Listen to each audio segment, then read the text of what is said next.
Hi everyone. सो grade 9 English की text book Kaveri, उसका हम चैप्टर नंबर 2 स्टार्ट करने वाले हैं। ये कंटेंट शीट है, आप देख सकते हैं। इसमें चैप्टर नंबर 1 जो था हमारा, how I taught my grandmother to read, ये पार्ट 1 में मैंने कवर किया है। एंड भारत आरलैंड, ये पार्ट 2 में कवर किया है। अब सेकंड जो चैप्टर है द पॉट मेकर, इसमें एक और कहानी है, वो भी देखेंगे। मतलब एक दूसरी कहानी, और ये दूसरा पार्ट है gift of grace. Okay, honouring our vocations, तो इसके बारे में भी जानेंगे। ओके, तो चैप्टर 2 अब हम देखने वाले हैं। सो आई होप आपने प्रीवियस वीडियोस देखी हैं। अगर नहीं देखी हैं तो वीडियो के एंड में ना प्लेलिस्ट का लिंक मैं दे देती हूँ, तो उस प्लेलिस्ट पे क्लिक करके आप सारी वीडियोस देख सकते हैं। ओके, और कोई न्यू बुक का एक्सेस हो रहा है तो प्लीज कंफर्म मी, ताकि हम जल्दी से उसे भी स्टार्ट कर सकें। अभी इंग्लिश का मुझे हुआ है तो इंग्लिश का हम कर रहे हैं। चलिए स्टार्ट करते हैं द पॉट मेकर स्टोरी के साथ। सो ये है हमारी स्टोरी द पॉट मेकर। अब इसमें क्वेश्चंस हैं पहले, जैसे रिफ्लेक्ट एंड रेस्पॉन्ड, तो वो देख लेते हैं, फिर आगे स्टोरी पढ़ेंगे। पहला पार्ट है इसमें, look at the pictures given below and identify the vocations, now list at least 5 more vocations. इसमें आपको जो भी यहाँ पर दिख रहा है, ये जो इमेजेस हैं, इसमें क्या करते हुए लोग आपको दिख रहे हैं वो बताना है। ठीक है, सो यहाँ दिया है, मैंने आंसर्स दे दिए यहाँ। The picture show vocations like basket weaving. Vocations मतलब कि क्या वो लोग काम क्या कर रहे हैं। सो बास्केट वीविंग, यहाँ पे टोकरी बनाने का काम कर रहे हैं। फिर ये पॉटर है जो पॉट बना रहा है, यानी पॉटरी मेकिंग। हैंडलूम वीविंग, यहाँ पर हैंडलूम वीविंग है। और ये आप देख सकते हो डाई करने का काम हो रहा है, और ये कारपेंट्री का काम हो रहा है, लकड़ी का काम है ना। सो 5 मोर वोकेशंस आर, यहाँ पे हमें बोला है कि हमें 5 और वोकेशंस ऐसे बताने हैं। तो फिशिंग हो गया, टेलरिंग हो गया, ब्लैक स्मिथिंग हो गया, पेंटिंग हो गया, फार्मिंग हो गया, तो ये आप लिख सकते हैं। ओके, नाउ नेक्स्ट है work in pairs, discuss the following questions and share your answers with your classmate and teacher. अब यहाँ जो क्वेश्चन है, इनके आंसर आपको डिस्कस करने क्लासमेट के साथ। So what is common among these pictures, ये जो पिक्चर्स हमने देखी इसमें कॉमन क्या है। सो इसका आंसर आ जाएगा, यहाँ आप आंसर देख सकते हो। So all the picture shows people doing skill based manual work. Manual मतलब हाथ से किया जा रहा है, जो स्किल के बेसिस पे काम होते हैं, जो कोई स्किल लर्न करके। जैसे टोकरी सभी नहीं बिन सकते, राइट, मैनुअली किया जा रहा है, हाथ से बनाया जा रहा है, और ये स्किल नीड होती है इसमें।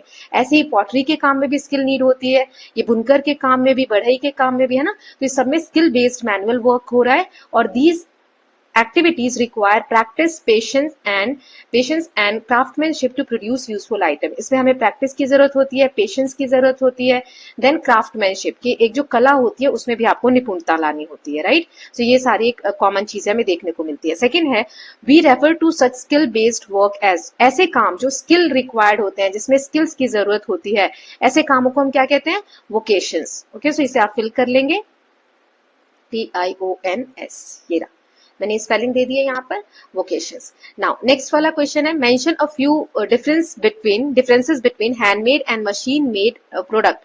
मैंने अभी यहाँ पर बताया मैनुअल यानी कि हाथ से ये काम किया जा रहा है ना। तो यहाँ पर आप ऐसे और कोई से 5 डिफरेंसेस आपको बताने हैं, जो हैंडमेड यानी हाथ से बनाए हुए चीजों में और मशीन मेड प्रोडक्ट में आपको जो डिफरेंस दिखता है वो बताना है। ओके, तो इसका आंसर है, हैंडमेड जो प्रोडक्ट्स होते हैं are made carefully by hand, ये बहुत ध्यान से केयरफुल तरीके से हाथ से बनाया जाता है। ऑफन हैव यूनिक डिजाइन, इसमें एक यूनिक पैटर्न होता है, डिजाइन होता है। वहीं पर जो मशीन बेस्ड प्रोडक्ट्स होते हैं, machine based products are produced quickly in large numbers and usually look identical. Okay, identical मतलब एक जैसे दिखते हैं। जैसे हाथ से जो काम हो रहा है वो दोनों काम जो कर रहे हैं इसमें थोड़ा डिफरेंस, यूनिकनेस दिखती है। मशीन से आप सेम काम को रिपीटेड कर सकते हो, एकदम एग्जैक्ट सेम दिखने जैसा। ओके, चलिए अब स्टोरी रीड कर लेते हैं। आई होप यहाँ तक आपको क्लियर होगा जो भी क्वेश्चंस थे। तो पॉट मेकिंग, जैसा पॉट मेकर चैप्टर का नाम ही है, तो यहाँ पर एक पॉट मेकर की कहानी या क्या दिया हुआ है, चलिए रीड करते हैं। तो सबसे पहले है reading form meaning. So ever since Santilla became old enough to accompany her mother to the field and forest, she began to dream of becoming a pot maker like her mother and grandmother.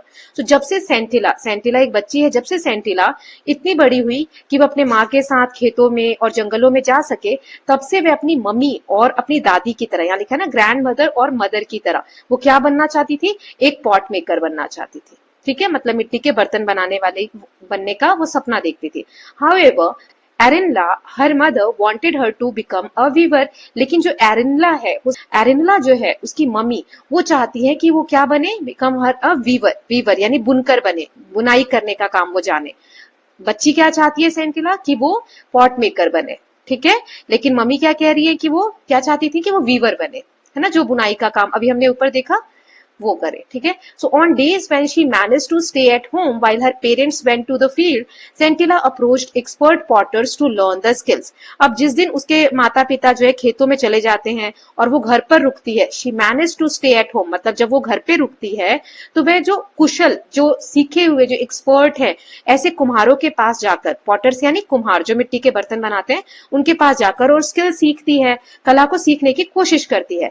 They were at first amused by the little girl's insistence, as they thought that she would soon outgrow her childish passion for the craft। अब क्या होता है, जब ये कुम्हारों के पास जाकर जिद करती है, इंसिस्ट करना मतलब जोर देती है कि मुझे भी बताइए, तो शुरू शुरू में, एट फर्स्ट मतलब शुरू शुरू में तो वो लोग अम्यूज होते हैं। होना मतलब कि देखकर थोड़ा सा मजाक जैसा बनाते हैं कि अभी तो छोटी है, बड़ी होकर इसके जो शौक है ये खत्म हो जाएंगे, नहीं, चाइल्डिश जो इसका पैशन है ये क्या हो जाएगा, आउटग्रो होना मतलब कि खत्म हो जाएगा, उसमें से इंटरेस्ट खत्म हो जाएगा। To lose interest in something as one grows older, जैसे बचपन में कुछ चीजें हमें करना पसंद होता है, लेकिन जैसे जैसे हम बड़े होते हैं तो उस चीज से हमारा ध्यान हटने लगता है। तो वही वो लोग भी सोचते हैं कि अभी ये छोटी है ना, इसीलिए आ रही है शौक से, बाद में धीरे धीरे इसका शौक खत्म हो जाएगा। फिर आगे दिया है, आगे रीड करते हैं। So Sentila did not disclose her fascination with pot making at home as she had overheard a conversation between her parents one night. अब क्या होता है कि जैसे सेंटिला जो है वह अपने घर पे ये बात नहीं बताती कि उसे मिट्टी के बर्तन या जो ये फैसिनेशन है कि पॉट मेकिंग का उसको जो एक लगन है वो डिस्क्लोज नहीं करती, किसी को नहीं बताती अपने घर पे। क्यों? क्योंकि उसने बिकॉज शी हैड ओवरहर्ड करना मतलब कि कोई हमारे पीठ पीछे या हमसे अलग जाकर बात कर रहा है, हम उसको सुन ले, हमारे कानों तक वो बात आ जाए। तो वो अपने पेरेंट के कन्वर्सेशन को एक दिन सुन लेती है, जो बातचीत उसके मम्मी पापा कर रहे होते हैं रात में, वो सुन लेती है। Her mother was complaining about Sentila's indifferences to weaving. अब उसकी मम्मी क्या कर रही होती है, उसके पापा से शिकायत कर रही होती है कि सेंटिला जो है वो बुनाई के प्रति, जो बुनाई का काम होता है, वीविंग का काम होता है, इनडिफरेंस मतलब होता है उदासीन, lack of interest in something, मतलब वो इंटरेस्ट नहीं दिखा रही है। जैसे हमारे मम्मी कंप्लेन करती है ना पापा से कि देखो दिन भर खेलता रहता है, खेलती रहती है, पढ़ाई नहीं करती है, बाहर घूमती रहती है, बच्चों के साथ खेलती रहती है, टीवी देखती रहती है। वैसे ही सेंटिला की मम्मी क्या कर रही है, इसके पापा से शिकायत कर रही है कि देखो ये जो बुनाई का काम मैं चाहती हूँ ये सीखे, उसके प्रति तो इसमें लगन ही नहीं है। इंडिफरेंस मतलब लगन ना दिखाना। Now, she said, I shall not teach her pot making as it has brought no joy to me and only a pittance for my trouble। मतलब उसकी माँ कहती है कि मैं उसे बिल्कुल भी पॉट मेकिंग नहीं सिखाना चाहती, बर्तन बनाने की जो कला है वो नहीं सिखाना चाहती, क्योंकि उससे मुझे कोई खुशी नहीं मिलेगी। And only a pittance, pittance मतलब होता है small amount of money received as income, वो करने से बहुत कम पैसा मिलता है और ये प्रॉब्लम्स को बढ़ाएगा। The river bank where the grey and red clay required for making pot is found is 16 kilometres from here. और जो मिट्टी के बर्तन बनाने के लिए मिट्टी चाहिए होती है वो जिस नदी के किनारे मिलती है, ग्रे और रेड कलर की मिट्टी, वो 16 किलोमीटर दूर है यहाँ से। तो उतनी दूर जाना आना करना, मतलब उसकी माँ जो है अपनी प्रॉब्लम्स को बता रही है कि मैं मिट्टी के बर्तन बनाती हूँ तो कितनी प्रॉब्लम्स आती है, इसीलिए मैं नहीं चाहती कि सेंटिला भी यही करे। फिर बताती है कि I need to climb down a sheer drop to the river bank and my back aches from carrying the heavy load uphill all the way to the village. और कहती हैं कि जब मैं नीचे की तरफ उतर रही होती हूँ, नीचे जब आ रही होती हूँ तो वहां पे ढलान है, ऐसे पहाड़ों से उतरते वक्त ढलान है, तो she drop to the river bank and my back aches, और जो भारी सामान होता है उसको, भारी जो मिट्टी होती है वो लेकर आने में गांव तक मेरी कमर में बहुत ज्यादा दर्द हो जाता है ना। एक ढलान से उतरना पड़ता है, फिर भारी मिट्टी को ढोकर गांव तक लाने से उनकी पीठ में दर्द हो जाता है। Now pounding the stubborn clay, अब ऐसा नहीं कि मिट्टी आ गई और डायरेक्ट बर्तन बनाने लगे। पाउंडिंग मतलब होता है रिपीटेड बीटिंग, कि मिट्टी के ऊपर आपको बार बार पीटना पड़ता है उसको सॉफ्ट बनाने के लिए। किस चीज से? Inside bamboo cylinders to soften it is also tedious. Tedious मतलब थका देने वाला काम है, उस मिट्टी को सॉफ्ट करना पीट पीट के। टीडियस मतलब टायरिंग, थका देने वाला काम होता है। So many times I have dropped the mold out of sheer exhaustion and have had to start all over again. मैं इतना थक जाती हूँ, एग्जॉस्ट हो जाती हूँ कि कभी कभी कितनी बार मेरे हाथ से सांचा गिर जाता है और मिट्टी के बर्तन टूट जाते हैं, फिर से मुझे दोबारा से स्टार्ट करना पड़ता है। It takes months to bring out a batch of pots after so much labour. इतना हार्ड वर्क लेबर करने के बाद महीनों लग जाते हैं एक बैच बनने में बर्तन के।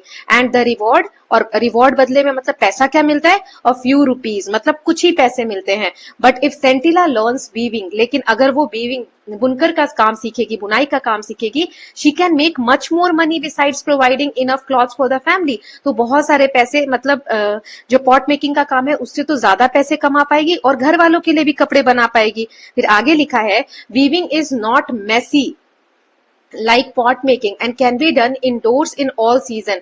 जैसे बुनाई का जो काम होता है वो पॉट मेकिंग की तरह, आप यहाँ देख सकते हो मिट्टी के बर्तन बना रहे हैं ना, सो पॉट मेकिंग का जो काम है वो बुनाई की तरह, बुनाई का जो काम है वो पॉट मेकिंग की तरह मैसी नहीं होता। मैसी यानी गंदा, हाथ उसमें गंदे हो जाते हैं, मिट्टी लग जाती है, तो ऐसा नहीं होता। और इंडोर यानी अगर बारिश का सीजन है तो ये मिट्टी का काम आप बाहर नहीं कर सकते, लेकिन बुनाई का काम तो आप घर में भी कर सकते हो, हर सीजन में कर सकते हो। Also the time spent on weaving one shawl is much less than return in handsome.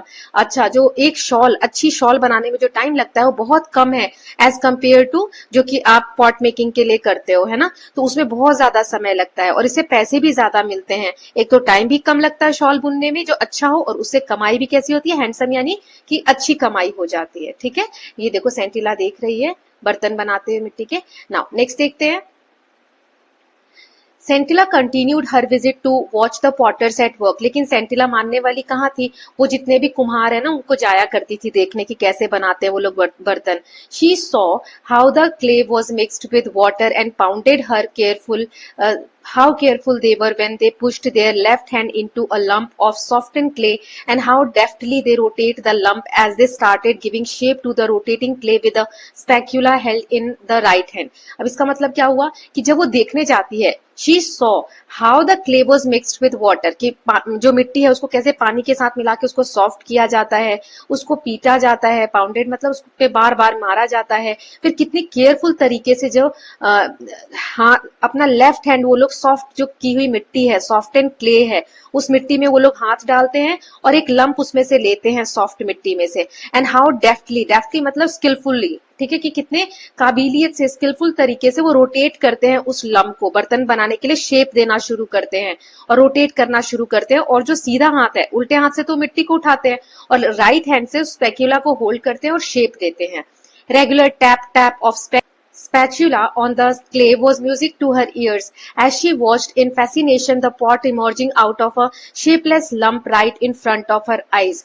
जो spatula होता है, टूल होता है एक तरीके का, पॉटर यूज करते हैं बर्तन को शेप देने के लिए, इस तरीके का होता है, उससे वो मिट्टी को टैप टैप करते हैं और टैप टैप की आवाज करके, ये देखो लिखा है, उसको शेप देते हैं मिट्टी को। ठीक है, तो अब वो जो उसकी आवाज होती है टैप टैप की, वो उसके कानों को म्यूजिक की तरह लगता है।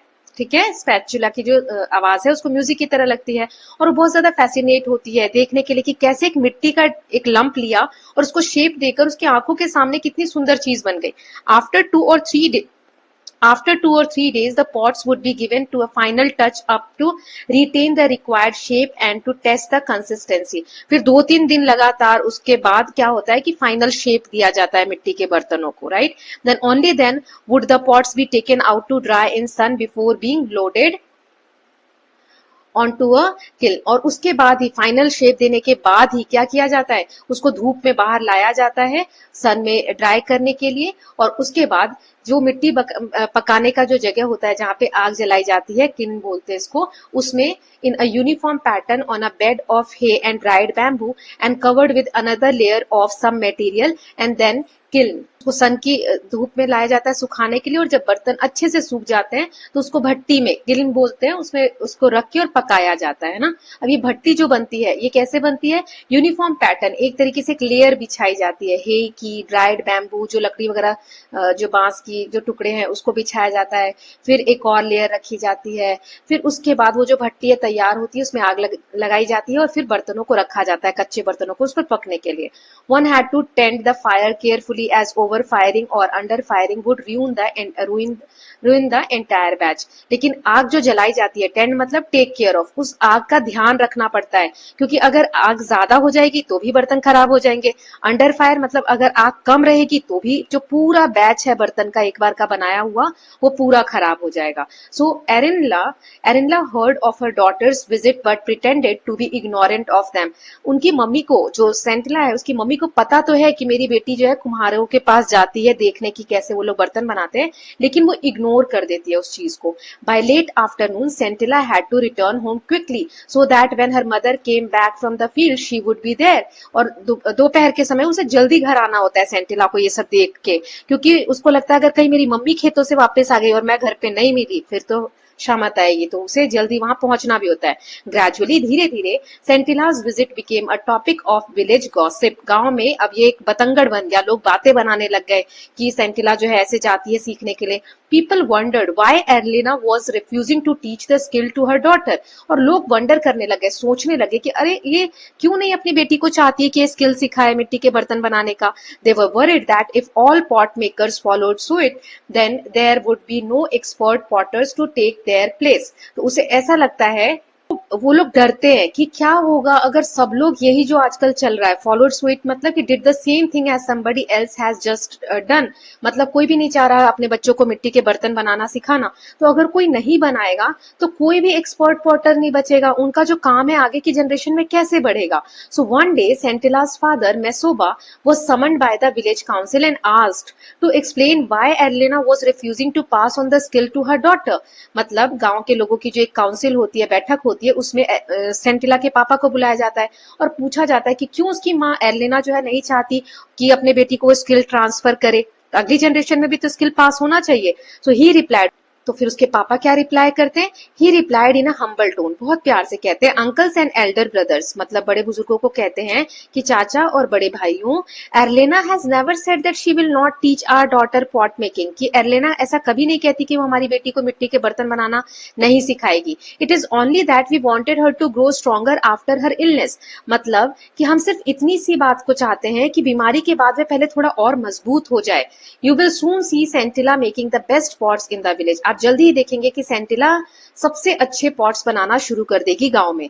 After listening to Mesoba's explanation, the elders decided to let him go, cautioning him to remind Erlina that it was her duty to teach her daughter the skill that was handed down from generation to generation.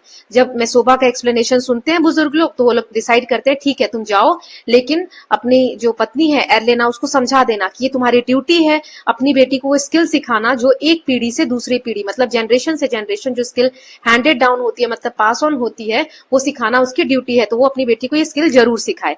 Now they also told him that skills such as pot making which not only catered to the needs of people but also symbolized the tradition and history of people did not belong to any individual. और बुजुर्ग लोग ये भी कहते हैं कि pot making जैसी जो कला है ये सिर्फ लोगों की जरूरतों को पूरा नहीं करती बल्कि एक सिंबल की तरह है जो हमारी ट्रेडिशन है, हमारा जो कल्चर है, हमारी जो हिस्ट्री है लोगों की, उससे बिलोंग करती है. किसी एक व्यक्ति की ये नहीं है कि वो नहीं चाह रही सिखाना, ये कला तो पास होनी चाहिए. And experts were obliged to pass on their skills not only to their own children but also to anyone who wish to learn. तो ऐसा नहीं है कि जो एक्सपर्ट है वो अपने बच्चों को ही ये स्किल पास करें या उनकी इच्छा ना हो तो किसी को ना करे. अपने बच्चों के साथ साथ अगर कोई और भी है जो विश मतलब सीखना चाहता है तो उसको भी ये कला सिखानी चाहिए. Mesoba went home and discussed the matter with Erlina. फिर Mesoba यानी जो सेंटिला के पापा हैं वो घर जाते हैं और मैटर को उसकी मम्मी एर्लिना के साथ डिस्कस करते हैं. तो यहाँ पे हमारा पार्ट 1 खत्म हो गया. अब हम क्वेश्चन आंसर्स देख लेते हैं. So, इस पे चेक योर अंडरस्टैंडिंग. पहला क्वेश्चन है, do you think pot making is easy, कि पॉट मेकिंग इजी है, अगर हाँ तो क्यों और नहीं तो क्यों, ये बताना है. तो इसका आंसर है यहाँ देखो, no pot making is not easy, क्योंकि इसमें ग्रेट स्किल की रिक्वायरमेंट है, पेशेंस चाहिए, प्रैक्टिस चाहिए. A potter must shape the clay carefully and control the wheel properly to make a perfect pot. बहुत ज्यादा स्किलफुल ये काम है, आसान नहीं है. सेकंड क्वेश्चन है, would Scintilla be able to fulfill her dream of becoming a pot maker? Explain. क्या लगता है अभी तक की कहानी पढ़कर कि सेंटिला एक अच्छी पॉट मेकर बन पाएगी और अपने फुलफिल कर पाएगी अपने ड्रीम्स को? तो इसका आंसर है yes, Scintilla would be able to fulfill her dream because she was very determined. वो बहुत ज्यादा इच्छा शक्ति उसकी स्ट्रांग है, पैशनेट है पॉटरी के प्रति. वो her constant effort and learning helped her improve her skill. जो उसके कॉन्स्टेंट एफर्ट वो बार बार लगा रही है वो उसके सीखने में, उसके स्किल्स को इम्प्रूव करने में हेल्प कर रहे हैं. ओके, इसी में थर्ड क्वेश्चन है, do you think Mesoba and Erlina would support Sentila? Give a reason. क्या लगता है Mesoba और जो एर्लिना है उसके मम्मी पापा सेंटिला की वो सपोर्ट करेंगे? आपको एक रीजन देना है. तो सो इसका आंसर है yes, they would support her because they wanted her to learn useful skills and succeed. Eventually they realise her dedication and talent. तो हाँ, वो लोग हेल्प करेंगे क्योंकि कहीं ना कहीं जाकर मुझे ऐसा लगता है कि उनको पता चल जाएगा कि उनकी बेटी कितनी पैशनेट है और उसे जरूर पढ़ाएंगे, जरूर सिखाएंगे। ठीक है, तो चलिए अब आगे की स्टोरी देख लेते हैं। Now, second part है, following year, Erlena took Scintilla to the river bank, where grey and red clay was found. She taught Scintilla how to dig the clay with a dowel, load it onto her carrying basket, and soak it in the trough in the work shed before stuffing it into the bamboo cylinder in the right proportion to pound it. इसका मतलब क्या हुआ? Now, अगले साल की बात है कि एरेलेना जो है, सेंटिला की मम्मी, वो उसको उस नदी के किनारे लेकर जाती है जहां पर ग्रे और रेड क्ले मिलती है, जो मिट्टी बनाने, बर्तन बनाने के लिए चाहिए, है ना, यहाँ देख सकते हो, वहां लेकर जाती है। उसके बाद क्या, और वे सेंटिला को डाव की मदद से, डाव क्या होता है, एक ऐसा इंस्ट्रूमेंट जो मिट्टी को डिग करने, खोदने के काम आता है, वो बताती है कि किस तरीके से दाव की मदद से मिट्टी को खोदा जाता है। ठीक है, how to dig the clay, कैसे मिट्टी को खोदना है, फिर उसको बास्केट में रखना है ना, फिर उसे टोकरी में भरकर और कहाँ ले जाना है, जहां पर वो लोग काम करते हैं, वर्कशेड में। And soak it in trough in the वर्कशेड before stuffing it into the bamboo cylinder, फिर सही मात्रा में उसे, बांस के सिलेंडर्स होते हैं, ठीक है, तो उसमें फिल करके और फिर उसको कैसे पीटना है, कैसे उसको सॉफ्ट बनाना है, ये सब करना उसकी मम्मी सिखाने लगती है।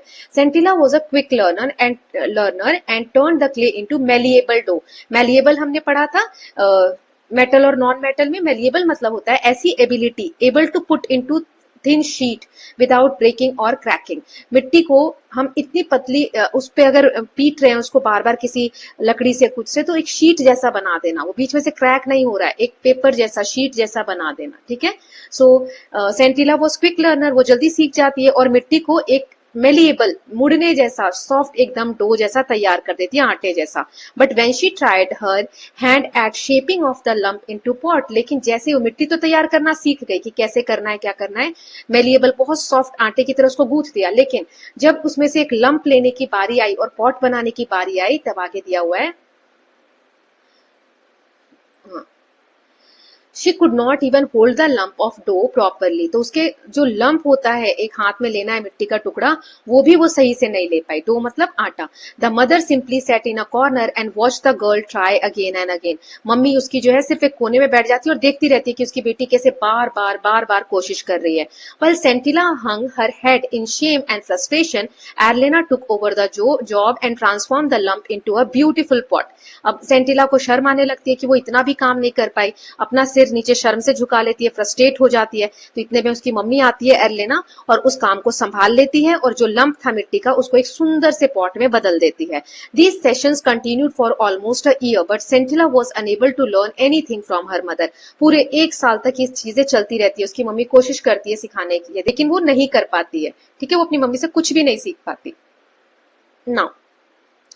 Now, the next year, when Scintilla matured, according to custom, she was sent to stay for some night in one of the girls' dormitories, supervised by a kind middle-aged widow whom the girls called Anula और aunty. सो डॉर्मिट्रीज क्या होता है, एक बड़ा सा room जहाँ पे बहुत सारे बेड्स होते हैं, हॉस्टल की तरह। ठीक है, तो अगले साल वहां का जो ट्रेडिशन है उसके हिसाब से सेंटिला को कहाँ भेजा जाता है, डॉर्मिट्रीज में भेजा जाता है। वहां पर एक आंटी होती है जो मिड एज की, मतलब एक ना तो बूढ़ी ना बहुत यंग, मतलब मिडिल एज एक विमेन होती है, विडो होती है, विधवा होती है वो, जिन्हें आंटियां ओनुला या फिर आंटी कहती हैं। ठीक है, जो जिन्हें जो वहां बच्चियां हैं, गर्ल्स हैं, वो ओनुला या आंटी कहती है, वहां एक आंटी होती है। So she had heard of discord in Scintilla's family and resolved to help the girl in every possible way.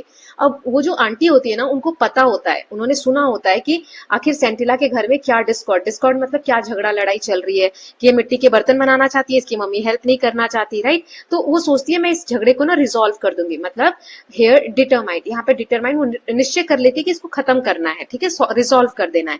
One evening, एक शाम की बात है, जब when everyone except Scintilla went to attend a musical evening, Anula saw her taking out some clay and implements from her basket quietly. She watched Scintilla. अब यहाँ पे देखो, एक शाम की बात है जब बाकी के बच्चे म्यूजिक प्रोग्राम में गए होते हैं, तो सेंटिला क्या करती है, वो अपने मिट्टी को लेकर आती है और मिट्टी लेकर आती है और बर्तन बनाना स्टार्ट करती है। वो जो आंटी है ओनुला, वो उसको ध्यान से देखती है।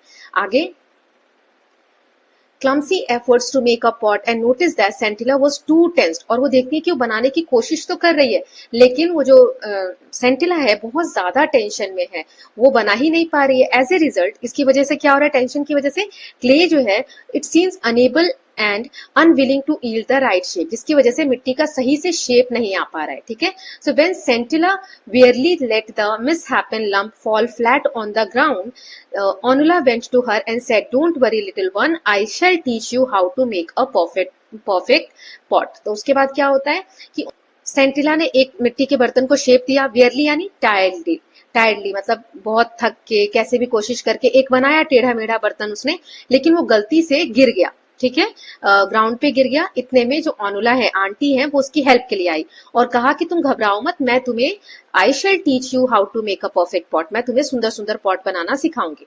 फिर क्या होता है, Sentila watched in amazement as Onula fashion a beautiful pot and asked her to try again. फिर सेंटिला ने बहुत ध्यान से देखा और वो अमेज रह गई, उसे बहुत आश्चर्य हुआ कि वो जो आंटी है उन्होंने कितना सुंदर बर्तन बना दिया, ये जो मिट्टी बिगड़ गई थी इससे। Sentila took another lump of clay and with a confidence she had never felt before started the process all over again following the instruction she had just received. तो आंटी ने सेंटिला को कहा कि तुम कोशिश करो, तुम बनाओ, और जो भी इंस्ट्रक्शन दिए सेंटिला ने फिर से लंप लिया और पूरे कॉन्फिडेंस के साथ जैसे उसने कभी हार मानी ही ना हो दोबारा से स्टार्ट किया, started the process all over again, दोबारा से स्टार्ट किया। और फिर क्या हुआ, सारे इंस्ट्रक्शन फॉलो किए जो आंटी ने दिए था, तो she created a beautiful pot, तो सेंटिला ने बहुत सुंदर पॉट बना दिया।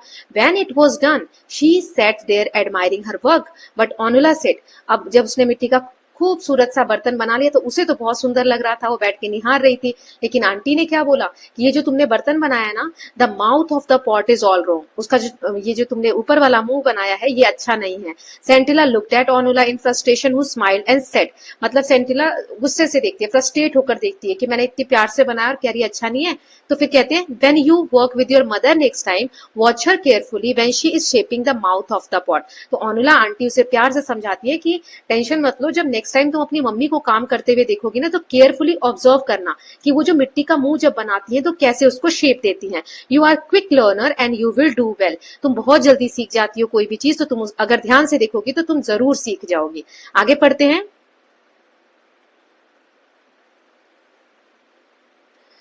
During the next pot making session, Scintilla observed how her mother held the left hand and the spatula, how she slackened the rhythm when fashioning the mouth of the pots, and how a strip of elongated dough was added to the mouth to make the rim. Slacken मतलब होता है relaxed।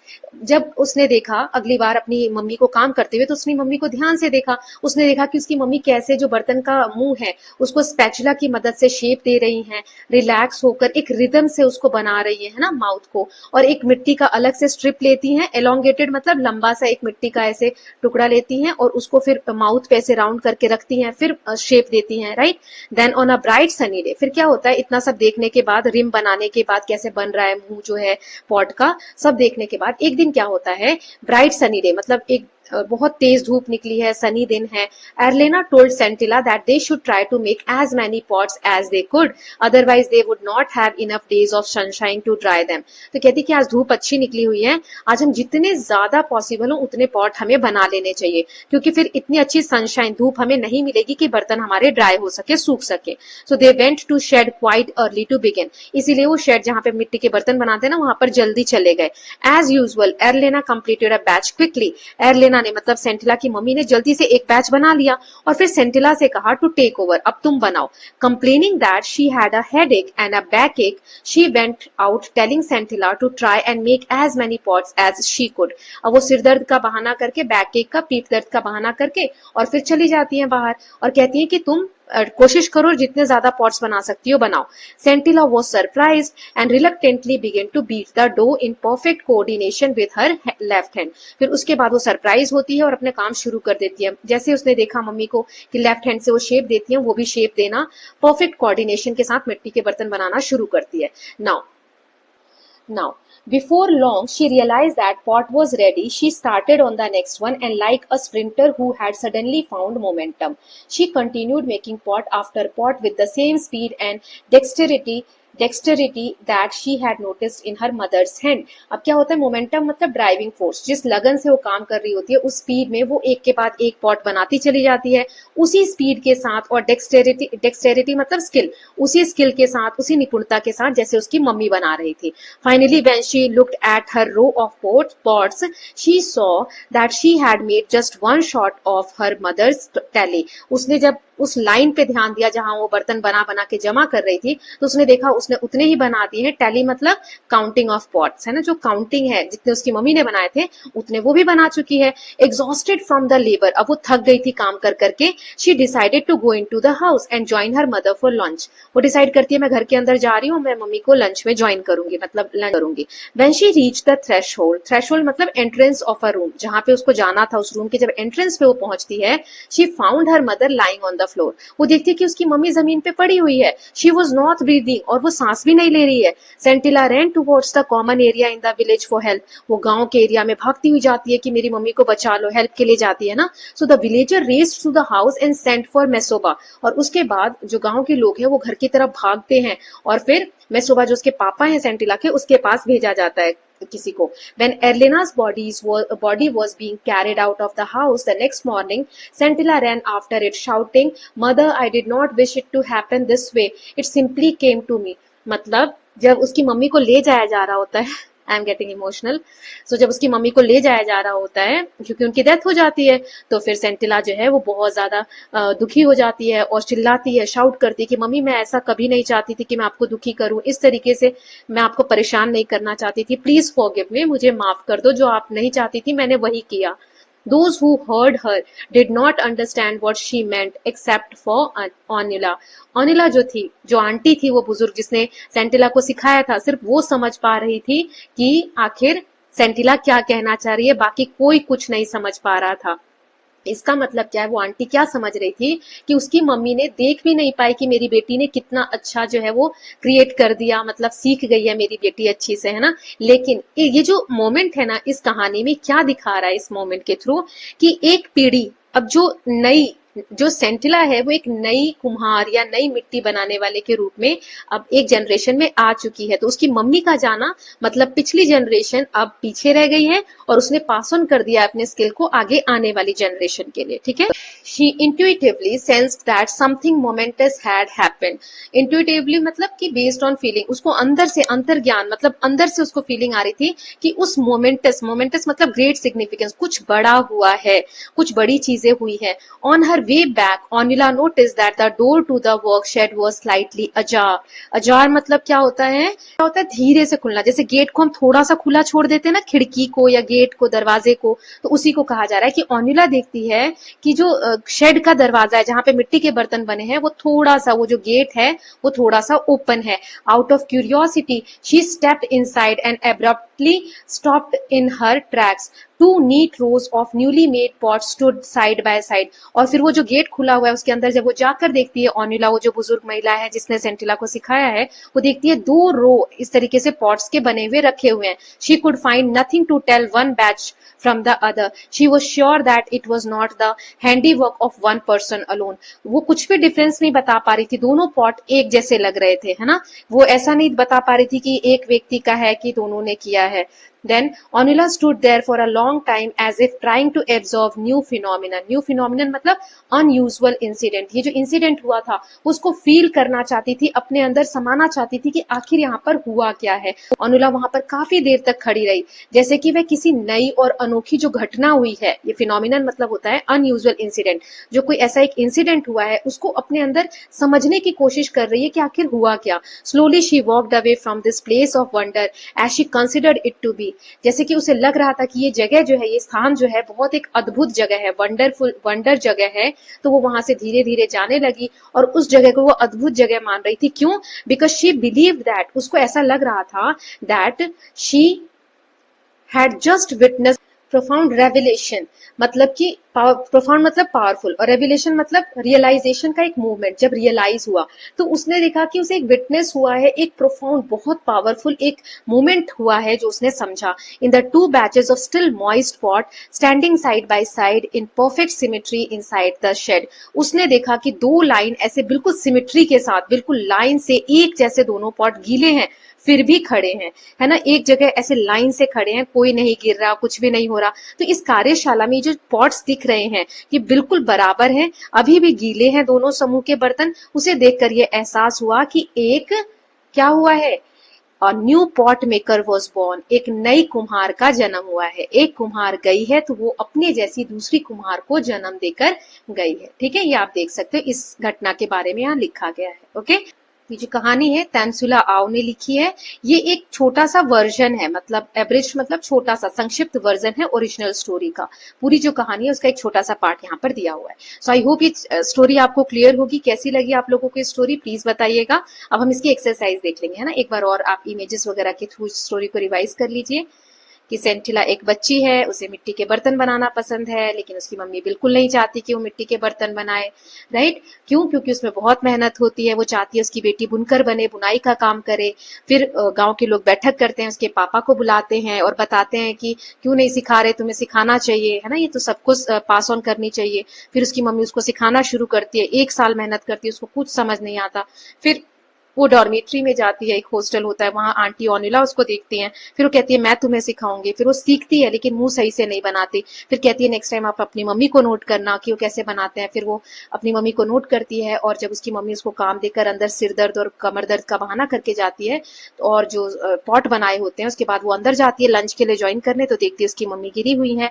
वहीं पर इस कहानी में दिखाया गया है कि एक जो पॉटर की जनरेशन है उसने अपनी स्किल को ट्रांसफर कर दिया दूसरी जनरेशन को। ओके, सो बहुत प्यारी स्टोरी थी। नाउ अब हम देख लेते हैं check your understanding, question answer के पार्ट्स देख लेते हैं। ओके, तो चेक योर अंडरस्टैंडिंग पहला है, do you think Onila support help Sentila? Onila ने जो सपोर्ट किया, क्या सेंटिला की उससे हेल्प हुई थी? If yes why, if not why not? So इसका आंसर है यस, ओनिला ने जो सपोर्ट किया था उसने सेंटिला की हेल्प की थी, बहुत बड़े लेवल पे की थी। She encouraged her, showed her the courage technique and help her gain confidence in making pots. Now next है, Sentila observed her mother making pots. Sentila ने देखा कि उसकी मम्मी कैसे पॉट बनाती हैं। What does this tell us about her? इससे हमें उसके बारे में क्या पता चलता है? तो इसका आंसर है it shows that Scintilla is a curious and eager to learn. वो बहुत ज्यादा क्यूरियस बच्ची है, वो सीखना चाहती है। She carefully watches the process. वो बहुत ध्यान से देखती है so that she can understand the skill and improve herself. वो उसे सीख सके और अपने आप को इम्प्रूव कर सके। Now next हमें दिया हुआ है यहाँ पे कुछ स्टेटमेंट्स दिए हमें, एक बार इसको रीड कर लेते हैं। थर्ड वाला question, yes, arrange the following event of story in correct sequence. इसको सही सीक्वेंस में आपको पढ़ना है और अरेंज करना है स्टोरी को। तो जैसे सबसे पहले है दिया कि the village council called Meseba to know about Erlina's unwillingness to teach pottery to Sentila. तो ये तो बहुत बाद में हुआ था। Erlina made a new batch of pot and asked Sentila to, ये भी लास्ट में हुआ था। Sentila observed how other expert potters crafted beautiful pots. तो 3 हम अभी यहाँ लिख लेते हैं। ठीक है, फिर अगला पढ़ते हैं। Sentila was passionate about pottery but did not share it with her mother. तो ये मुझे लगता है 1 होगा कि वो पॉटरी के अबाउट पैशनेट तो थी लेकिन उसने अपनी मम्मी से नहीं बताया था। Onila guided Sentila in the art of pot making. ये तो बाद में हुआ था जब वो डॉर्मेंट्री में गई थी तब, जब वो हॉस्टल में गई थी तब। Sentila overheard her mother saying that pot making was a tiring job and that she earned very little from it. ये दूसरा हो जाएगा। वो पैशनेट तो थी लेकिन उसने अपनी मम्मी को नहीं बताया था। क्यों? क्योंकि उसने अपनी मम्मी को बात करते हुए सुना था कि ये काम बहुत थकाने वाला है और इसमें पैसे भी कम मिलते हैं। राइट, फिर हमने आगे की कहानी यहाँ पे दी हुई है। ओनिला वाला तो बाद में हुआ था। उसने ऑब्जर्व किया कि 2 रो हैं पॉट के शेड के अंदर, है ना, और she felt which she felt was the work of 2 people. Scintilla learned that art of pot making for a year from her mother but was unsuccessful. मतलब यहाँ पर उसकी मम्मी सिखा रही है उसको, है ना, तो ये थोड़ी सी बाद में हुआ होगा। अभी देखते हैं। Scintilla was able to make pot quickly and skillfully, just 1 less than her mother. अब देखिए इसके सीक्वेंस हम समझ लेते हैं। ठीक है, तो यहाँ देखो पहला और दूसरा हो चुका है। फिर हाथ क्या हुआ होगा कि हमने देखा था कि वो ऑब्जर्व करती थी अदर एक्सपर्ट्स को कि कैसे पॉटरी बन रही है, तीसरा हो गया। फिर विलेज काउंसिल के लोगों ने बुलाया था, है ना, उसके पापा को। उसके बाद सिखाना शुरू किया, 1 साल उसने सीखा भी काम लेकिन उसको कुछ नहीं आया। ठीक है, तो ये वाली लाइन आ जाएगी। कहाँ 3 तक हो गया ना? हाँ नहीं 4 तक हो गया है, तो ये 5 आ जाएगा यहाँ पर। ठीक, देन उसके बाद क्या हुआ था, हाँ वो नहीं कुछ सीखी थी, फिर ऑनुला ने उसकी मदद की थी, तो 5 हो गया, यहाँ पे 6 आ जाएगा। देन उसके बाद ये वाला आ जाएगा कि एर्लिना ने न्यू बैच बनाया और फिर सेंटिला को कंटिन्यू करने के लिए कहा। एंड उसके बाद सेंटिला ने जल्दी जल्दी 7 8th वाला आ जाएगा, 7 तक हो गया, 8th आ जाएगा, पॉट बनाया, अपनी मम्मी से एक कम बनाया। उसके बाद ऑनिला ने ऑब्जर्व किया कि 2 पॉट्स बने हुए हैं, है ना, 2 रो बने हुए हैं पॉट के। चलिए, तो ये मैंने सीक्वेंस बता दिया, आप इस तरीके से लिख लेंगे, तो ऐसा आ जाता है एग्जाम में, तो आपको करते आना चाहिए, स्टोरी ध्यान से पढ़ेंगे तभी आएगा। नाउ क्रिटिकल रिफ्लेक्शन है, read the extract given below and answer the question that follow. यहाँ पे एक्सट्रैक्ट को आपको ध्यान से पढ़ना है जो दिया हुआ है, और फिर आंसर करना है। Pounding the stubborn clay inside bamboo cylinder to soften it is also tedious, tedious मतलब थकाने वाला। So many times I have dropped the mold out of sheer exhaustion and have had to start all over again। बहुत बार थकान की वजह से जो बर्तन है, जो सांचा है, मेरे हाथ से गिर जाता है, मुझे फिर से शुरू करना होता है। मंथ्स लगते हैं पॉट्स को बनाने में, एक बैच को बहुत ज्यादा लेबर लगता है और रिवॉर्ड बहुत कम होता है, few rupee. But if Sentila learn weaving, अगर वीविंग सीखती है तो बहुत सारे पैसे उसको मिलेंगे और कपड़े वो घर के लिए भी बना पाएगी। वीविंग में मैसी भी नहीं होता, गंदगी भी नहीं होती है, और वो इंडोर भी किया जा सकता है घर के अंदर हर सीजन में। ऑल्सो जो टाइम स्पेंड होता है वीविंग एक शॉल को बनाने में बहुत कम है और पैसे भी अच्छे मिल जाते हैं।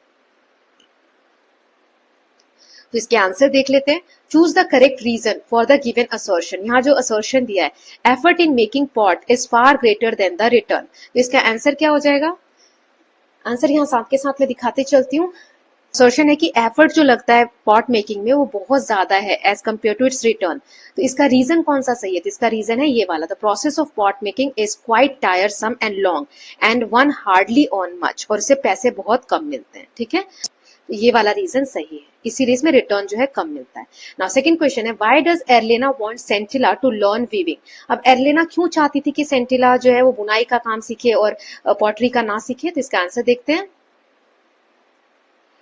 Yes, Erlina believes weaving is better occupation because it is less tiring, एक तो ये कम थकाता है, and more profitable, और इसमें profit भी बहुत होता है। She also thinks weaving can be done indoors and provides steady income, इससे एक regular income बनी रहती है। Then next question इसमें है, state one advantages that weaving had over pot making and पर द एक्सट्रैक्ट। ये जो हमने अभी पैसेज पढ़ा, इसके हिसाब से एडवांटेज यानी फायदा बताना है, बेनिफिट बताना है वीविंग के पॉट मेकिंग के कंपैरिजन में। तो इसका आंसर देख लेते हैं। Weaving can be done indoors, ये घर में भी किया जा सकता है, मेसी भी कम होता है as compare to pot making. It also takes less time and can bring better financial return, इसमें कम टाइम लगता है और पैसे भी अच्छे मिलते हैं। देन नेक्स्ट है, choose the sentence that uses the word handsome in the same way as in the extract. Handsome मतलब पैसेज में कैसे यूज हुआ है? अच्छा, मतलब अच्छे अमाउंट में मिल जाता है। तो हैंडसम का मतलब इन दोनों स्टेटमेंट में से किस में सेम यूज हुआ है?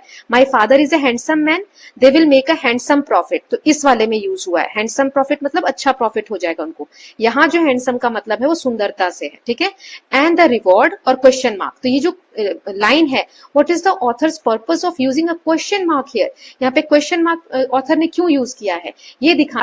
सो the author uses the question mark to emphasise, ये जोर देने के लिए कि कितना ज्यादा हार्ड वर्क और छोटा रिवॉर्ड मिलता है पॉट मेकिंग में एज कंपेयर टू वीविंग, है ना। It helps highlight the unfairness of the situation. ठीक है, नाउ नेक्स्ट पैसेज रीड कर लेते हैं, एक और दिया हुआ है। Onila saw her taking out some clay and implement from her basket quietly. She watched Scintilla's clumsy effort to make a pot and noticed the scintilla was too tense. As a result, the clay seemed unable or unwilling to yield the right shape. When Scintilla wearily let the misshapen lump fall flat on the ground, Onila went to her and said, "Don't worry, little one. I shall teach you how to make a perfect pot." Scintilla watched in amazement and Onila fashioned a beautiful pot and asked her to try again. हमने ये देखा था कि वो जब सब बच्चे music के कंसर्ट में या म्यूजिक प्रोग्राम में चले जाते हैं तो वो रुक जाती है और मिट्टी के बर्तन बनाने लग जाती है ना, उसे सही से बन नहीं पाता है, तो फिर वो कहती है मैं तुम्हें सिखाऊंगी, घबराओ मत, है ना। ये वाला हमने देखा था। अब क्वेश्चन है, complete the sentence with an appropriate reason. Onila feel Sentila's effort at making pot is clumsy because, क्यों उसको ऐसा लगा? तो इसका आंसर देखते हैं। दूसरे वाले एक्सट्रैक्ट के मैंने आंसर दे दिए। Onila feels Sentila's effort to make poetry is clumsy because she was tensed, वो टेंस थी और इनएक्सपीरियंस थी जब वो शेप दे रही थी क्ले को। सो अगर she had to master the technique of handling clay smoothly, तो उसे अभी भी जो टेक्निक है कि क्ले को कैसे हैंडल किया जाए स्मूथ तरीके से, वो सीखना बाकी था। तो आप यहां तक लिख देंगे क्ले तक, ठीक है। देन नेक्स्ट है choose the correct option to complete the following sentence. Don't worry little one, I shall teach you how to make a perfect pot. This shows that Onila was कैसी लेडी थी, वो sincere and generous, forgiving and thoughtful and generous, forgiving and sincere. तो इसमें thoughtful and generous, okay, ये वाला सही आ जाएगा, सी वाला, कि वो विचार करके बहुत प्यार से उसको बोलती है कि कोई बात नहीं, मैं तुम्हें सिखा दूंगी। देन तीसरा है which among the following is effect of a cause. इसमें कौन सा इफेक्ट है कॉज का, मतलब कुछ किस कारण से ये चीज हुई होगी। So as a result the clay seemed unable or unwilling to yield the right shape. Onila saw her taking out some clay and the implement from her basket quietly। तो इसका आंसर क्या होगा, ये रहा, एज अ रिजल्ट। जब हम किसी का इफेक्ट बता रहे हैं, इफेक्ट मतलब क्या असर हुआ, ऐसे बोलते हैं ना, बिजली गरज रही थी जिसके कारण से बारिश हुई, तो जिसके कारण एज अ रिजल्ट, है ना, बिजली या कहेंगे आंधी चल रही थी, एज अ रिजल्ट बारिश हुई। तो एज अ रिजल्ट हम कब शुरुआत करते हैं, जब हम कारण बता रहे हो, तो हमें इफेक्ट ही पूछा है ना। Then Onula fashion a beautiful pot। Here the word fashion, इस fashion का मतलब क्या है, स्टाइल्ड या क्रिएटेड, तो इसका मतलब है क्रिएटेड, ओके, कि उसने बनाया बहुत beautiful side pot. Then how might Sentila have felt when she saw the misshapen lump fall flat on the ground. उसको कैसा लगा होगा सेंटिला को, जब एक जो उसने बनाया भी था मिट्टी का कुछ लंप यूज करके, तो वो नीचे गिर गया होगा, तो उसको कैसा लगा होगा। तो इसका आंसर है Sentila might have felt disappointed, उसे डिसअपॉइंटमेंट फील हुई होगी, and embarrassed because her efforts had failed, क्योंकि उसका एफर्ट सारा फेल हो गया था। However this experience also motivated her to learn better, लेकिन उससे वो और अच्छा सीखने की उसने कोशिश की होगी। नाउ नेक्स्ट पार्ट है आंसर द फॉलोइंग क्वेश्चन। पहला है describe the process of pot making followed by expert pot makers as observed by Sentila. उसने जो प्रोसेस सीखा पॉट मेकिंग का, क्या था जो उसने एक्सपर्ट से सीखा। So expert pot makers first collect and prepare the clay by kneading it well. वो मिट्टी को जमा करते हैं, उसको प्रिपेयर करते हैं अच्छे से गूंथ के। दे shape the clay carefully on wheel and smooth the surface with skilled hand. Finally pot को ड्राई किया जाता है और बेक किया जाता है किल में, है ना, ताकि वो स्ट्रॉन्ग बन जाए। Then what warning was given to Meseba by the village council. Village council ने क्या वार्निंग दी थी उसके पापा को। So village council question Mesoba about Elena's unwillingness to teach pottery to Scintilla। They reminded him that traditional skills should be passed on to the younger generation। कि जो भी traditional जो हमारे प्राचीन जो हमारे धरोहर है, स्किल्स हैं, वो हमें पास करने चाहिए अपनी यंगर जनरेशन को। देन थर्ड है how did Sentila feel when she failed at pot making even after a year of training with her mother. जब वो एक साल बाद भी नहीं सीख पाई तो उसको कैसा फील हो रहा था। So Sentila felt disappointed and discouraged because her effort did not produce good result. क्योंकि वो कोशिश तो कर रही थी लेकिन अच्छे रिजल्ट नहीं मिल रहे थे। Despite this she did not give up and continue trying to improve. Then Onila stood there for a long time as if trying to absorb a new phenomenon. Explain. Onila वहां पर खड़ी रही बहुत देर तक, जो उसको एक अद्भुत सा कुछ होता हुआ दिखा कि जो एक कुम्हार है वो चली गई लेकिन दूसरे को छोड़कर गई है, वो क्या ऑब्जर्व कर रही थी उसे आपको एक्सप्लेन करना है। So Onila was surprised to see the rows of pots that look perfectly shaped. उसे दो रोज दिखे पॉट के और परफेक्ट शेप में थे। शी रियलाइज दैट कि सेंटिला जो है उसने डेवलप कर ली है स्किल और अब वो गुड पॉट मेकर बन गई है। Then the tradition and history of people did not belong to any individual. What does this symbolise? कि कोई भी ट्रेडिशन है, रीति रिवाज है या कोई भी कल्चर है तो किसी एक व्यक्ति का नहीं होता है, वो इंडिविजुअल का नहीं होता बल्कि कम्युनिटी का होता है। तो इससे आपको क्या समझ में आता है? सो इसका आंसर है this line symbolise that traditional knowledge and skills belong to whole community. Such knowledge should be shared. ऐसे नॉलेज को शेयर करना चाहिए और फ्यूचर जनरेशन को पास ऑन करना चाहिए। ओके, नाउ सिक्स्थ क्वेश्चन है what is the significance of concluding line of the story a new pot maker was born. ये लास्ट में लाइन लिखी थी ना कंक्लूजन के तौर पे, तो उसका मतलब क्या है? So this line shows that Sentila had finally mastered the skill of pottery, कि उसे पॉटरी का जो स्किल है वो मास्टर कर चुकी है और सिंबलाइज करता है कि उसने सक्सेस हासिल की after hard work and determination. Okay, now vocabulary and structure in the context. अच्छा, ये वाला क्वेश्चन रह गया। What is the role of perseverance? Perseverance मतलब होता है कि लगातार आप किसी काम को करते हो, यानी कि परस्यू करना अपने ड्रीम के प्रति, अपने सपने को पाने के लिए लगातार मेहनत करना। एलाबोरेट विद रेफरेंस टू सेंटिला, ये बहुत इंपॉर्टेंट क्वेश्चन है, एग्जाम में जरूर आएगा ये। सो सेंटिला के रेफरेंस से हमें बताना है। सो परसिवरेंस जो होता है, किसी भी काम को लगातार करना है तो हेल्प करता है एक पर्सन को कि वो मुसीबतों का, डिफिकल्टीज का सामना कर सके, कंटिन्यू कर सके working toward a goal. And Sentila did not give up even after many failures and eventually became skilled in pottery। उसने हार नहीं मानी और अंत में क्या हुआ, वो स्किलफुल बन गई है ना, उसे स्किल आ गई। अब हम ग्रामर वाला पार्ट देख लेते हैं, वोकैबुलरी एंड स्ट्रक्चर। तो चलिए रीड करते हैं क्या दिया हुआ है। Read the highlighted word in the following sentence in the text. ये देखो यहाँ पे जो हाईलाइटेड वर्ड है, she taught Sentila how to dig the clay with dao, load it into carrying basket, Sentila was quick learner and turn the clay into malleable dough, pounding the stubborn clay inside bamboo cylinder to soften it। So ये जो highlighted word है, describe कर रहे हैं tools and materials required in the process of pot making। मिट्टी के बर्तन बनाने में जो जो चीजें चाहिए, जैसे डो, आटा यानी मिट्टी का सना हुआ जो लोई होती है, फिर कैरिंग बास्केट, क्ले, डाउ, ये चीजें चाहिए होती हैं। Now classify the word and phrase given in the box as shown in the table below. One example for each category has been done for you. तो ये आपको बताना है कि किस तरीके से इसको आप फिल करेंगे। जैसे तो देखो इस पे करना क्या है, यहाँ 3 कॉलम्स दिए हैं, टूल और इम्प्लीमेंट। जैसे डाउ क्या है, एक टूल है, तो इसमें लिखा है।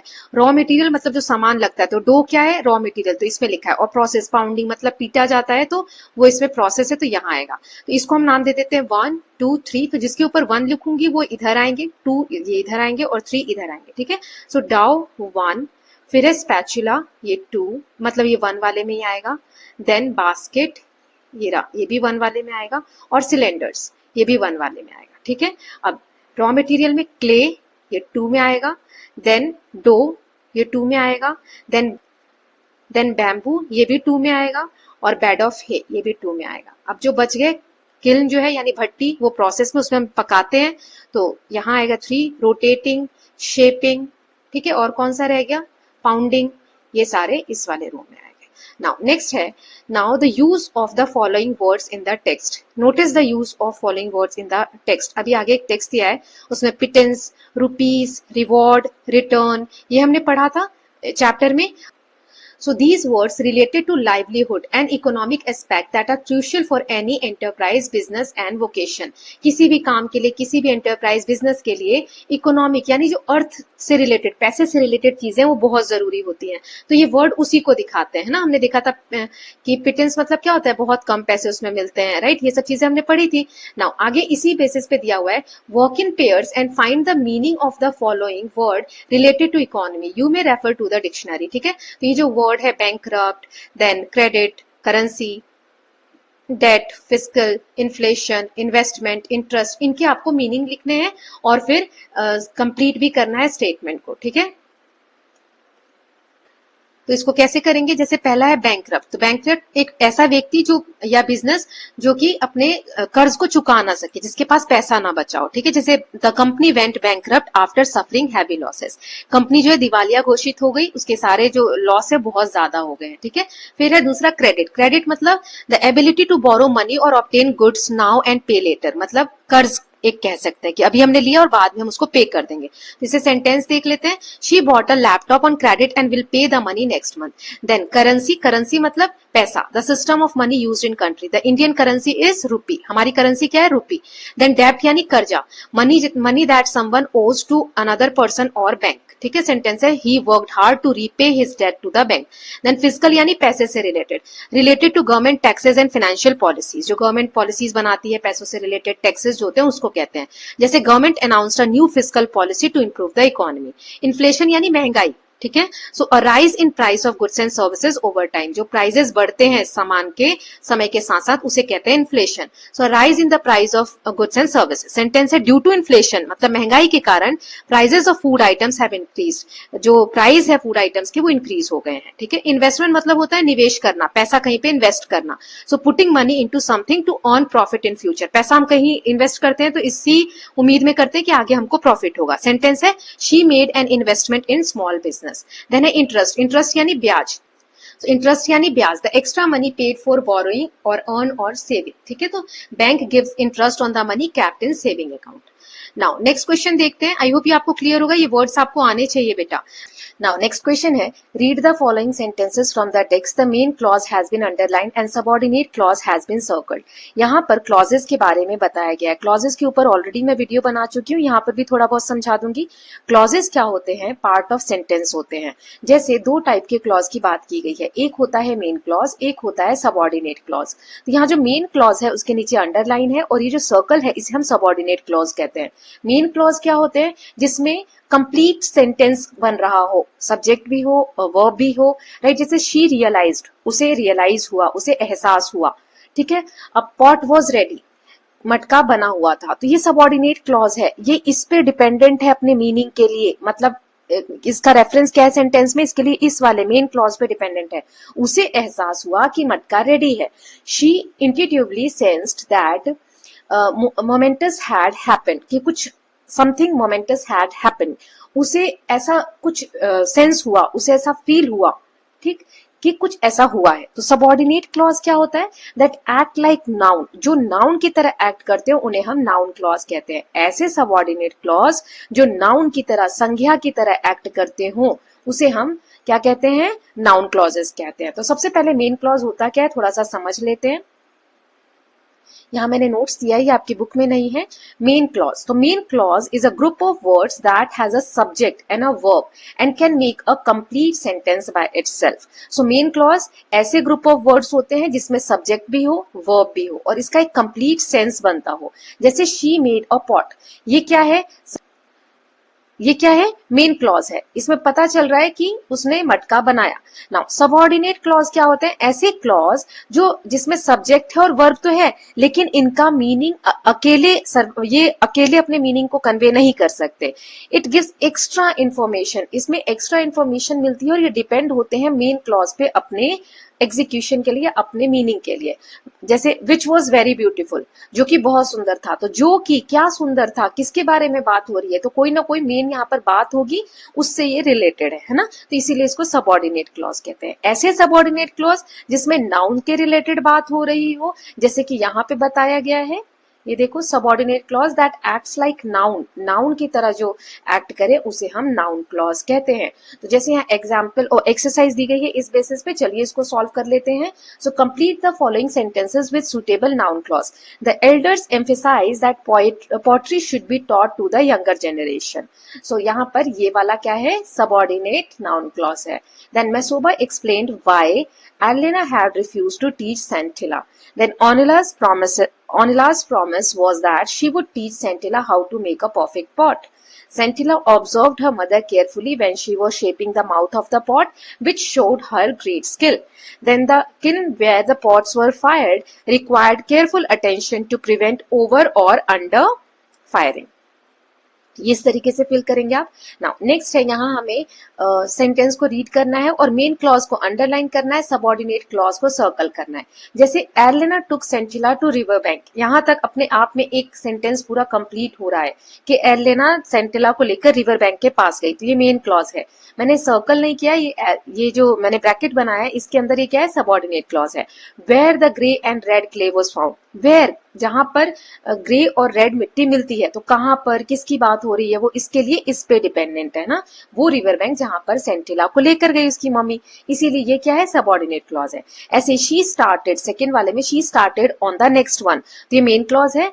और यहां से who had suddenly found momentum, ये subordinate clause है। Then skills such as pot making, ये main clause है।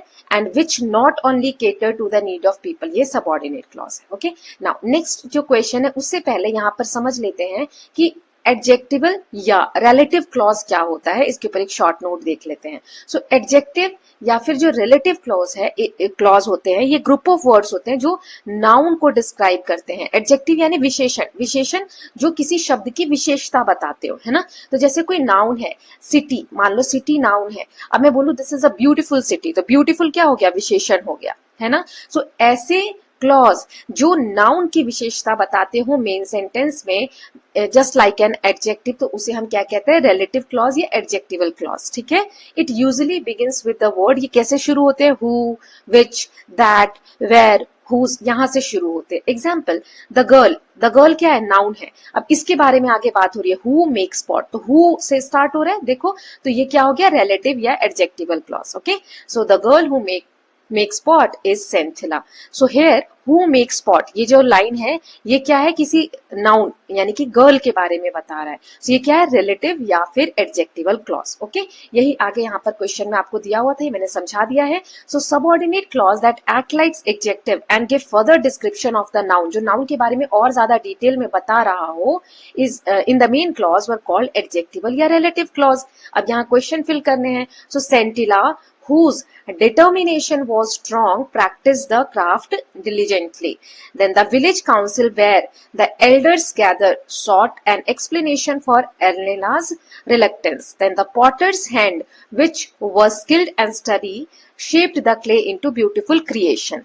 Then Erlena, her mother, wanted her to learn weaving, which she believed was easier work. Then Masuba went home and discussed the matter with Erlena, who listened carefully. तो इस तरीके से हम relative या adjectival जो clauses होते हैं उसको fill करेंगे.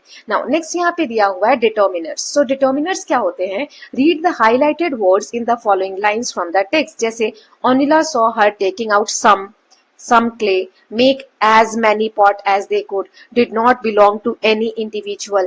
Slowly she walked away from this place of wonder. They would not have enough days of sunshine. तो इसमें some, many, any, this, enough, कम, ज्यादा, ऐसे जो वर्ड्स होते हैं, तो ये जो हाईलाइटेड वर्ड्स हैं इन्हें हम कहते हैं determiners. So determiners are words that come before noun, जो नाउन से पहले आते हैं, and specify something about their quantity, और उस नाउन की या तो क्वांटिटी बताएंगे कि कम है कि ज्यादा है, मैनी, सम, है ना, या डेफिनेट्स और ओनरशिप कि वो किसका है, क्या है. तो ऐसी चीजें जो बताते हैं उन वर्ड्स को हम डिटर्मिनर्स कहते हैं. सो कुछ जो डिटर्मिनर्स के टाइप्स हैं, जैसे कि मोस्ट फ्रीक्वेंटली जो यूज होते हैं, जैसे आर्टिकल्स कौन कौन से होते हैं determiners, a and the. Demonstrative होते हैं दिस, दैट, दीज, दोज.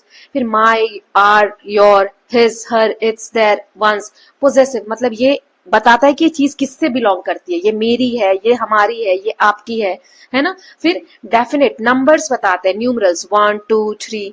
फिर some, any, no, all, both, much, many, few, less, several, little, ये इनडेफिनेट न्यूमरल्स बताते हैं. और डिस्ट्रीब्यूटिव्स मतलब कि ईच, एवरी, ईदर, नीदर, मतलब सबका, किसी का नहीं, सबके लिए, है ना. तो ये होते हैं डिस्ट्रीब्यूटिव. तो ये टाइप्स होते हैं डिटर्मिनर्स के जो यूज होते हैं. तो अब आपको इस चैप्टर में से जो जो आपने डिटर्मिनर्स पढ़े हैं वो यहाँ पर कुछ चुन के बताने थे. तो जैसे some, many, this, that, enough. ठीक है. नाउ नेक्स्ट देखते हैं. इसी में से fill in the blanks with suitable determiners. The first 2 blanks have been done for you. जैसे इसमें डिटर्मिनर्स हमें फिल करना है. द फ्लोरिस्ट जो फ्लावर से गुलदस्ता वगैरह बनाते हैं उसे कहते हैं बुके वगैरह. So florist arrange 5 bouquet for her clients that were displayed in dash elegant floral shop. तो यहाँ पर क्या आ जाएगा, an elegant shop. ठीक है, ये मैं नई फिल की थी. Now the carpenter crafted 2 unique tables and one became the centerpiece in the furniture collection. Then तो यहाँ पे some आएगा, the, there. ठीक है, तो ये आप रीड करेंगे, जहां पे भी डाउट होगा बताएंगे. डिटर्मिनर्स क्या होते हैं मैंने आपको समझा दिए. So many of the sculptures were displayed at the art exhibition showcasing their diverse artistic skills. Now next part है आपका listen and respond. So you will listen to a man speak about a stone statue. As you listen, complete the given paragraphs by filling in the blanks with the exact word you listen to. अब यहाँ पे transcript read करना है, तो जो आपकी book में last page पे दिया हुआ है. तो चलिए रीड करते हैं पॉट मेकर का.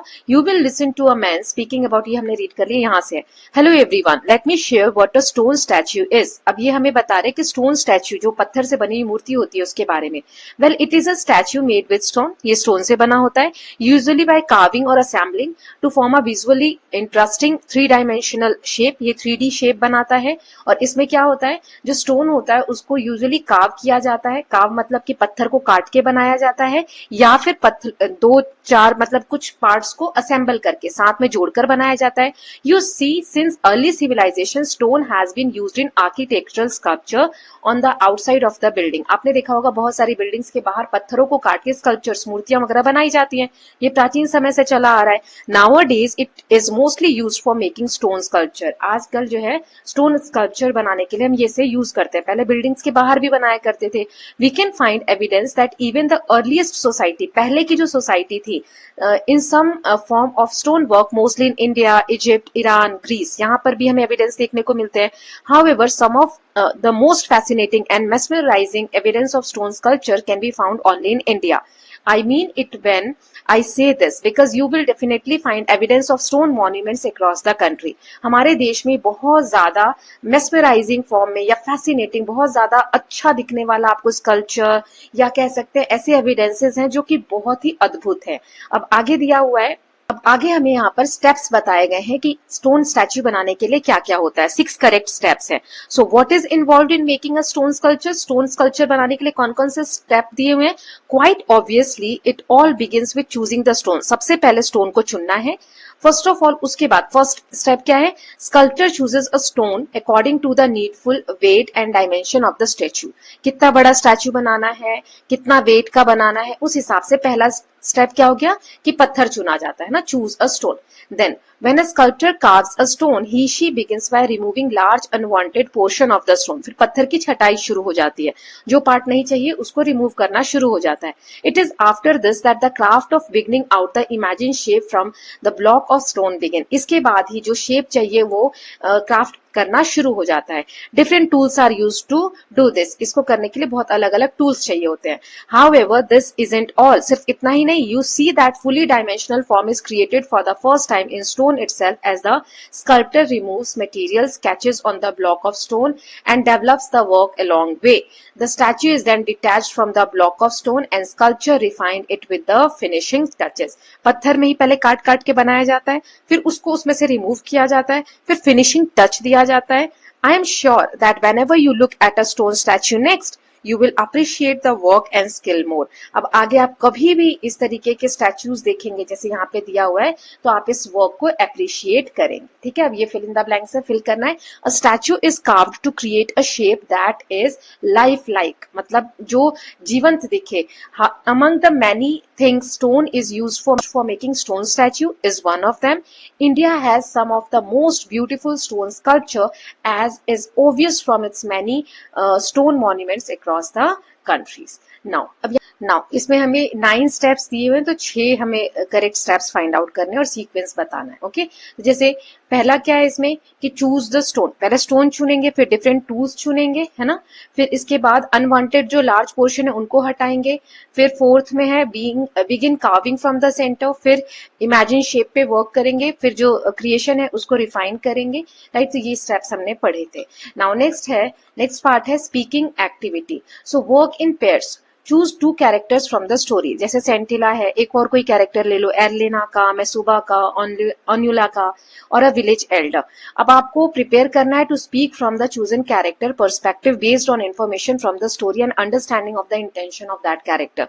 अब आपको उस कैरेक्टर की तरह बोलना है, उसके इंटेंशंस को बताना है। आप एक रोल प्ले प्रिपेयर कर सकते हैं बिटवीन सेंटिला और कोई सा भी एक कैरेक्टर के बीच में बातचीत को आप कन्वर्सेशन जो है बिटवीन दीज कैरेक्टर्स, इसको पॉइंट में लिख सकते हैं। जैसे Scintilla's desire to learn pot making, challenges she faced, the advice or perspective the other character offers, right, ऐसा कुछ। फिर है students can use direct quotes, आप स्टोरी से डायरेक्ट कोट्स भी यूज कर सकते हो और क्रिएटिवली एक्सपैंड कर सकते हो कैरेक्टर्स के थॉट्स को और फीलिंग्स को। राइट, इस तरीके से। तो कैसे करेंगे इसको, यहाँ पे प्रॉम्प्ट्स दिए हुए किस तरीके से आप बोल सकते हो। You may use following sentences, जैसे I feel, I felt because, I wish, wished because. तो ये 2 मैंने कैरेक्टर को लेके आपको दिखा दिया किस तरीके से आप कर सकते हैं। जैसे यहाँ पर मैंने लिया है सेंटिला और ऑन्युला को। सेंटिला कहेगी I feel very excited because I want to learn pot making and become a good potter. तो ऑन्युला कहेगी I understand your wish Sentila, pot making writing needs patience and practice. Sentila कहेगी I wish my mother would allow me to learn pottery because I love working with clay. Onila कहेगी when you practice regularly you will slowly improve your skills. So सेंटिला कहेगी sometimes I feel sad because making pots is difficult and people think I cannot do it. ओनिला कहेगी do not worry, I will guide you and show you how to shape the clay properly. सेंटिला कहेगी when you showed me how to make a pot it made me feel confident because I realized I can learn it. Then if you keep trying and never give up you will surely become a skilled pot maker. Okay now next देख लेते हैं। इस तरीके से आप कोई भी दूसरा कैरेक्टर चुन सकते हैं। मैंने यहाँ ओनिला को लेकर आपको एग्जांपल दिया है। फिर है राइटिंग टास्क। यहाँ पर रिफ्लेक्टिव राइटिंग की बात हो रही है।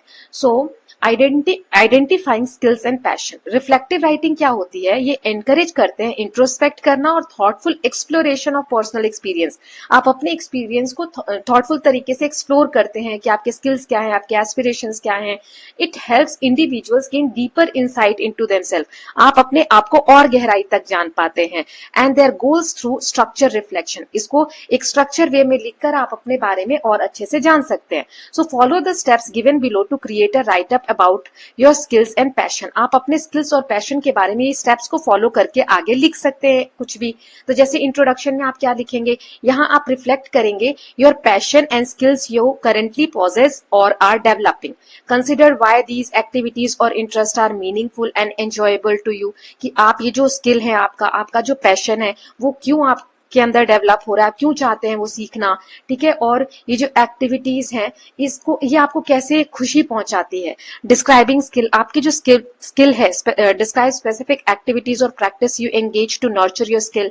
आप क्या करते हैं अपने स्किल को और अच्छा बनाने के लिए, आपकी स्किल क्या है इसके बारे में आप बताएंगे। जैसे कि कोई हॉबी हो सकती है, क्लासेस हो सकती है, आर्ट, म्यूजिक, कोडिंग, वर्कशॉप हो सकती है, पर्सनल कोई प्रोजेक्ट हो सकता है। फिर इसमें नेक्स्ट जो होता है पैशन बताना होता है कि आपका इस प्रोफेशन के प्रति क्या प्रोफेशन है। Describe which of these skills you believe have the potential to turn your passion into profession. कि आप जिस चीज के लिए पैशनेट हैं, जो करना चाहते हैं, वही आप प्रोफेशन के तौर पे चुनेंगे। जैसे मुझे टीचिंग पसंद है, ठीक है, मुझे पढ़ाना अच्छा लगता है, यही मैंने क्या बना लिया, अपना प्रोफेशन बना लिया, है ना। तो ये मेरा स्किल भी है, यही मेरा पैशन भी है और यही मेरा प्रोफेशन भी बन गया। Explain why you think these skills are crucial और advantages in your chosen field. Then examples and reflection. जैसे आपको एग्जाम्पल दोगे, प्रोवाइड एग्जाम्पल्स और anecdote that illustrate how your skills and passion complement each other. मैंने अभी आपको बताया कि मुझे पढ़ाना पसंद है, मुझे चीजें समझाना पसंद है, तो ये कैसे हेल्प करता है मेरे टीचिंग के प्रोसेस में। आप लोगों को समझ में आती है चीजें, कैसे बोलते हो मैम आपने अच्छा बताया, है ना। तो ये चीजें हेल्प करती है मेरे प्रोफेशन में। Reflect on how these experiences have shaped your career aspiration and personal growth. Last में आप कंक्लूड करते हैं, कंक्लूजन लिखते हैं, समराइज करते हैं अपने रिफ्लेक्शंस को, डिस्कस करते हैं any insight gained about yourself, your skills and your career ambitions through this exercise. Okay, so इसके ऊपर आप अपने स्किल और पैशन के लिए एक रिफ्लेक्टिव राइटिंग लिखेंगे। तो पहला स्टेप लिख देती हूँ। जैसे आप अपने जो स्किल है या पैशन है उसके बारे में लिखेंगे। मैंने यहाँ एग्जाम्पल दे दिया है। I enjoy reading and explaining lessons to other. These activities help me to learn new things and improve my communication skills. I feel happy when I understand a topic clearly and help others understand it too. फिर describe करेंगे skill को। To improve my skill I read books and practice explaining topics in simple word. I also watch educational videos and take part in class discussions. These activities help me develop confidence and knowledge. फिर passion क्या है और उसको मैंने profession में कैसे बदला। I believe that teaching and explaining lessons can become my profession in future. These skills are important because teachers help students learn and guide them to build a better future. आप में से जो teacher बनना चाहते हैं या जिसे teaching पसंद है तो आप भी यही सेम एज इट इज लिख सकते हैं। Examples and reflections. So examples are, for example, when I explain a difficult topic to my classmates and they understand it, I feel proud and motivated. Such experiences encourage me to improve my knowledge and communication skills. Conclusion क्या है इसका? Through this reflection, I realize that my interest in learning and teaching is very meaningful to me. I will continue to develop these skills and work towards achieving my career goals. ठीक है, तो ये होता है reflective writing. Now next part है learning beyond the text. इसमें क्या दिया हुआ है? पॉटरी जो है प्रैक्टिस होती है हमारे देश के अलग अलग पार्ट में, अलग अलग स्टाइल होता है।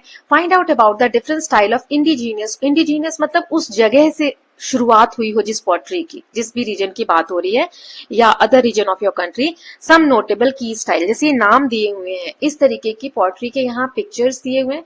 आपको क्या करना है, इसमें मैच करना है कि कौन सी पॉटरी किस एरिया की है। जैसे पहला जो है कुर्जा पॉटरी है उत्तर प्रदेश की, ये वाली। फिर ब्लू पॉटरी फ्रॉम जयपुर, ये सेकेंड वाली, मैंने नंबरिंग कर दिया है। Terracotta from West Bengal, Andretta pottery from Himachal Pradesh, then कारीगरी पॉटरी फ्रॉम तमिलनाडु, ये फिफ्थ वाला है, and Longpi black pottery from Manipur. ठीक है, ये नंबरिंग कर दी। सो इसके साथ स्टूडेंट्स हमने जो चैप्टर 2 है हमारा ये वाला, इसका पॉट मेकर वाला पार्ट कंप्लीट कर लिया है ना। इसमें एक आगे स्टोरी दी गई है, उसको हम रीड कर लेते हैं।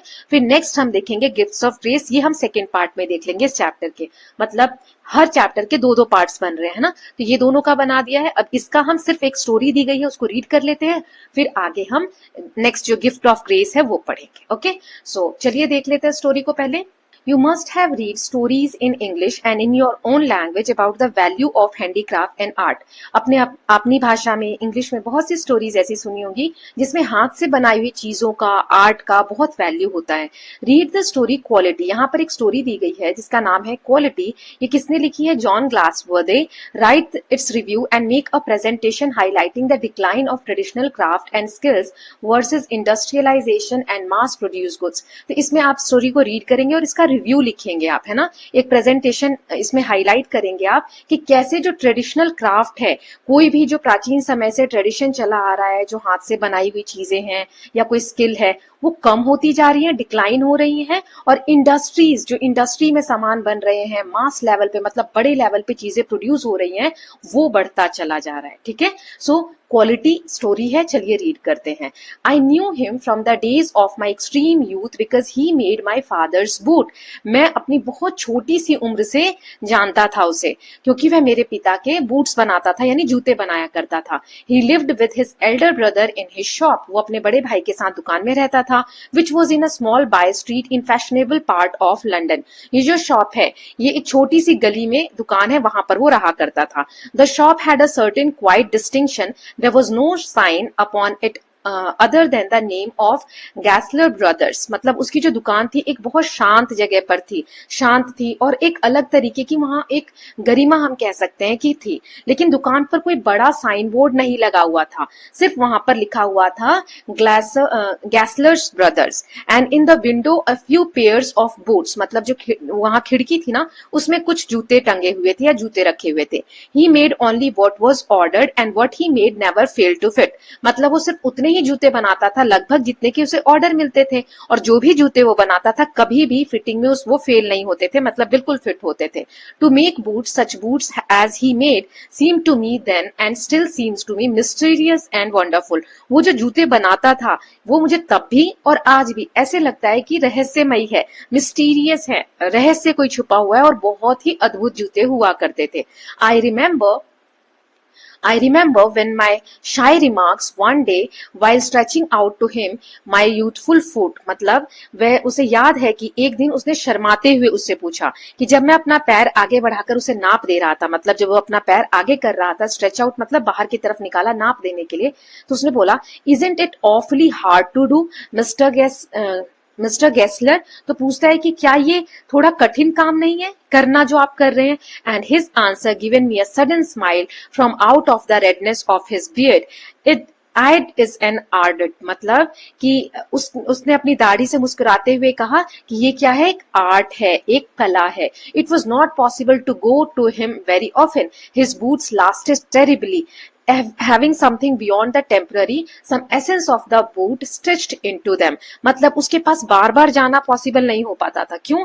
क्योंकि वो जो जूते बना के देता था ना, वो बहुत लंबे समय तक चलते थे। अगर खराब हो तभी तो उसके पास जाया जाए, लेकिन उसमें एक ऐसा विशेष था कि जो उसे, जो नॉर्मल जूते होते हैं ना, टेम्पररी जो जूते होते हैं, उनसे अलग बनाता था। वो इस तरीके से जूतों को सिला करता था। Then one went in, not as into most shop, but restfully as one enters a church and sitting on the single wooden chair. Then waited. तो उसकी दुकान में जाना किसी साधारण दुकान में जाने जैसा नहीं था कि आप मोस्ट शॉप में किसी भी दुकान में जा रहे हो, वैसा नहीं था। बट ऐसा लगता था जैसे कि आप चर्च में प्रवेश कर रहे हो, किसी पवित्र जगह पर जा रहे हो, और आप वुडन चेयर पे बैठ के वेट कर रहे हो, जैसे चर्च में जाते हैं वहां पर वेट करते हैं, वैसा ही लकड़ी की कुर्सी पर आप बैठते हो और इंतजार करते हो। अ guttural sound and the tip tap of his flippers beating the narrow wooden stairs, and he would stand before one without coat, a little bent, in leather apron, with sleeves turned back, blinking as if awakened from some dreams of food। फिर ऐसा लगता था जैसे कि आप ऊपर की लकड़ी की सीढ़ियों पे उसके चप्पलों के टिप टैप आवाज सुन रहे हो, है ना। टिप टैप की आवाज आती थी और सामने बिना कोट के, मतलब बिना किसी कोट के और चमड़े के एप्रन्स रखे हुए हैं। वो चमड़े के एप्रन पहने हुए, थोड़ा सा वो झुका हुआ है, लिटिल बेंट, राइट। और जैसे किसी जूतों के सपने से जगा हो, उसको देखकर ऐसा लगता था। और आगे लेखन, and I would say, how do you do mister Gessler, कि आप कैसे हैं। Could you make me a pair of Russian leather boots, क्या आप मुझे रशियन लेदर के एक जूते बना के दे सकते हैं। Without a word he would leave me retiring when he came or into the other portion of the shop, and I would continue to rest in the wooden chair inhaling the incense of his trade. कुछ देर बाद क्या होता है कि वह बिना कुछ कहे अंदर चला जाता है और वहां बैठकर चमड़े की खुशबू महसूस करता रहता है। मतलब कि वो कुछ बिना कुछ बोले चला जाता है, जैसे वो ऑर्डर देता है अंदर चला जाता है। फिर सून ही वुड कम बैक, और तुरंत वो आता है holding in his hand a piece of gold brown leather. फिर अपने हाथ में गोल्ड ब्राउन कलर का लेदर लेकर अंदर से आता है। With eyes fixed on it he would remark, और उसके बाद आंख उस पे गड़ाते हुए कहता है, what a beautiful piece. When I too had admired it he would speak again, when do you want them. मतलब जब वो कहता है कितना सुंदर है ये, तो कहता है कि ये कितनी, पूछता है कि ये आपको कब चाहिए। And I would answer, oh as soon as you conveniently can, मतलब जितनी जल्दी आप मुझे बना कर दे सके। एंड ही वुड से, और वो कहता है, टुमारो फोर्टनाइट, मतलब कि 2 हफ्ते के बाद। Then I would murmur, thank you. Good morning, Mr. Gessler. Good morning, he would reply, still looking at the leather in his hand. फिर मैं धीरे से कहता, धन्यवाद, गुड मॉर्निंग मिस्टर गेस्लर। तो गुड मॉर्निंग का जवाब देता, तभी वह चमड़े की तरफ ही देख रहा होता। And as I moved to the door, I would hear the tip tap of his slippers going up the stairs to his dream of boots। मतलब जब वह दरवाजे की ओर बढ़ता तो उसे चप्पलों की टप टप की आवाज सुनाई देती और वह फिर अपने जूतों के सपने में खोने चला जाता। I cannot forget that day on which I had occasion to say him, Mr. Gessler, that last pair of boots creaked, you know। तो फिर वो कहता है कि ऐसा, मतलब वो दिन कभी नहीं भूल सकता जब मुझे उसे कहना पड़ा कि मिस्टर गेस्लर, पिछली बार जो आपने जूते बनाए थे ना, वे आवाज कर रहे हैं। क्रीक मतलब वो उसमें से एक साउंड आ रही है। He looked at me for a time without replying, उसने उसकी तरफ देखा बिना रिप्लाई किए, as if expecting me to withdraw or qualify the statement, then said, I shouldn't have agreed. मतलब कि वो ऐसे देखता था घूर के कि जैसे आप अपनी बात को बदलो, आपने ऐसा क्यों कहा, जैसे उसे चेंज कर दो, आप ऐसा नहीं बोल सकते। ठीक है, कि वह उम्मीद कर रहा हो कि मैं अपनी बात को बदल लूं। फिर बोला, उन्हें आवाज नहीं करनी चाहिए थी, मतलब इस तरीके से कि मैंने तो अच्छे से बनाया था, उसे आवाज तो नहीं करनी चाहिए थे जूतों को। It did, I am afraid you got them wet before they found themselves. तो उसने कहा, आपने उन्हें पहले वेट मतलब गीला कर दिया होगा। I don't think so. फिर कहते, नहीं, मुझे तो नहीं लगता कि मैंने गीला किया होगा। At that he lowered his eyes as if hunting for memory of those boots, and I felt sorry I had mentioned this grave thing. Send them back, he said, I will look at them। तो फिर सुनकर उसने क्या किया, अपनी नजरें झुका ली, जैसे उन जूतों को याद करने की कोशिश कर रहा हूं। हंटिंग ऑफ फॉर मेमोरी मतलब याद करने की कोशिश कर रहा हूं कि मैंने वो जूते कब बनाए थे और उसमें क्या गलती थी। और फिर मुझे लगा कि मैंने कोई गंभीर बात कर दी है। लेखक कह रहा है, आई फेल्ट सॉरी, उसे बुरा लगा कि उसने शायद कोई ग्रेव, बहुत गंभीर बात कर दी है। और तब वो क्या कहता है जूते वाला, कि सेंड मी बैक, मतलब मुझे उसे उन जूतों को वापस भेज दीजिए। I will look at them, मैं उन पे देखूंगा कि क्या कमी रह गई है। Some boots, he continued slowly, are bad from birth, if I can do nothing with them I take them off your bill. मतलब अगर मैं उन्हें ठीक नहीं कर पाया, वह धीरे से बोला, कुछ जूते खराब हो जाते हैं या कुछ जूते शुरू से ही खराब होते हैं, है ना। लेकिन बर्थ, यहाँ पे बर्थ जो है बर्थ के लिए, उनकी जो बोलने का स्लैंग होता है ना, उस फॉर्म में यहाँ पे लाइनें दी गई है। ये कोई वर्ड नहीं है। बर्थ को बर्थ, जैसे बर्थ लिखते हैं जिसको बोलते बर्थ है ना, तो वैसे लिखा हुआ है यहाँ पर, ठीक है, कि ये शुरू में ही खराब हो जाते हैं कुछ जूते, मैं उसको ठीक करने की कोशिश करूंगा, अगर नहीं हुए तो मैं आपके पैसे जो है वो रिटर्न कर दूंगा। Once only I went absent-mindedly into his shop in a pair of boots bought in an emergency at some large firm। मतलब एक बार, सिर्फ एक बार ऐसा हुआ था कि मैं गलती से एब्सेंट माइंडेडली मतलब याद नहीं रहा, मैं गलती से ऐसे जूते पहनकर उसकी दुकान पे चला गया जो मैंने किसी बड़ी कंपनी से खरीदे थे, लार्ज फर्म से खरीदे थे। He took my order without showing me any leather and I could feel his eyes penetrating the inferior covering of my foot। मतलब उसने बिना कोई चमड़ा दिखाए मेरा ऑर्डर एक्सेप्ट कर लिया, और उसकी जो नजरें हैं, पेनिट्रेट करना मतलब बिल्कुल ऐसा लग रहा था भेद देंगे मेरे जूतों को, मेरे जूतों पे उसकी पैनी नजर थी, जैसे जूतों को वो अंदर तक देख रहा हो। At last he said, "Those are not my boots", मतलब कि ये जो जूते आपने पहने वो मेरे नहीं है, मेरे द्वारा बनाए गए नहीं है। The tone was not one of anger, nor of sorrow, not even of contempt, but there was in it something quiet that froze the blood। मतलब उसकी जो आवाज थी ना, उसमें कोई गुस्सा नहीं था, कोई दुख नहीं था, ऐसा नहीं था वो मुझे कुछ डांट रहा है या कुछ भी, फिर भी ऐसा लग रहा था जैसे कि अंदर तक आप हिल जाएं। फ्रोज द ब्लड मतलब खून जम जाना, ऐसे कोई बोल रहा हो आपको, डरा रहा हो। He put his hand down and pressed a finger on the place where the left boot was not quite comfortable। फिर उसने क्या रखा, उसने नीचे झुककर, बेंड डाउन मतलब उसने नीचे झुककर उस जगह पर उंगली रखी जहां बायां जूता आरामदायक नहीं था, कंफर्टेबल फील नहीं हो रहा था लेफ्ट पैर का। I'd urge you there, he said, does big worms have no self respect। मतलब उसने कहा कि यहाँ आपको दर्द हो रहा है, you hurt मतलब ये वाला हर्ट, कि आपको यहाँ पर दर्द हो रहा है। ये जो बड़ी कंपनियां होती है ना, इनके अंदर कोई आत्मसम्मान नहीं होता, सेल्फ रिस्पेक्ट नहीं होता। And then as if something had given way within him he spoke long and bitterly. उसके फिर जैसे उसके अंदर कुछ टूट गया हो, कुछ उसे दुख हो रहा हो, और उसने बहुत देर तक कड़वी बातें करी। बिटर मतलब बहुत कड़वी बातें वो करने लगा।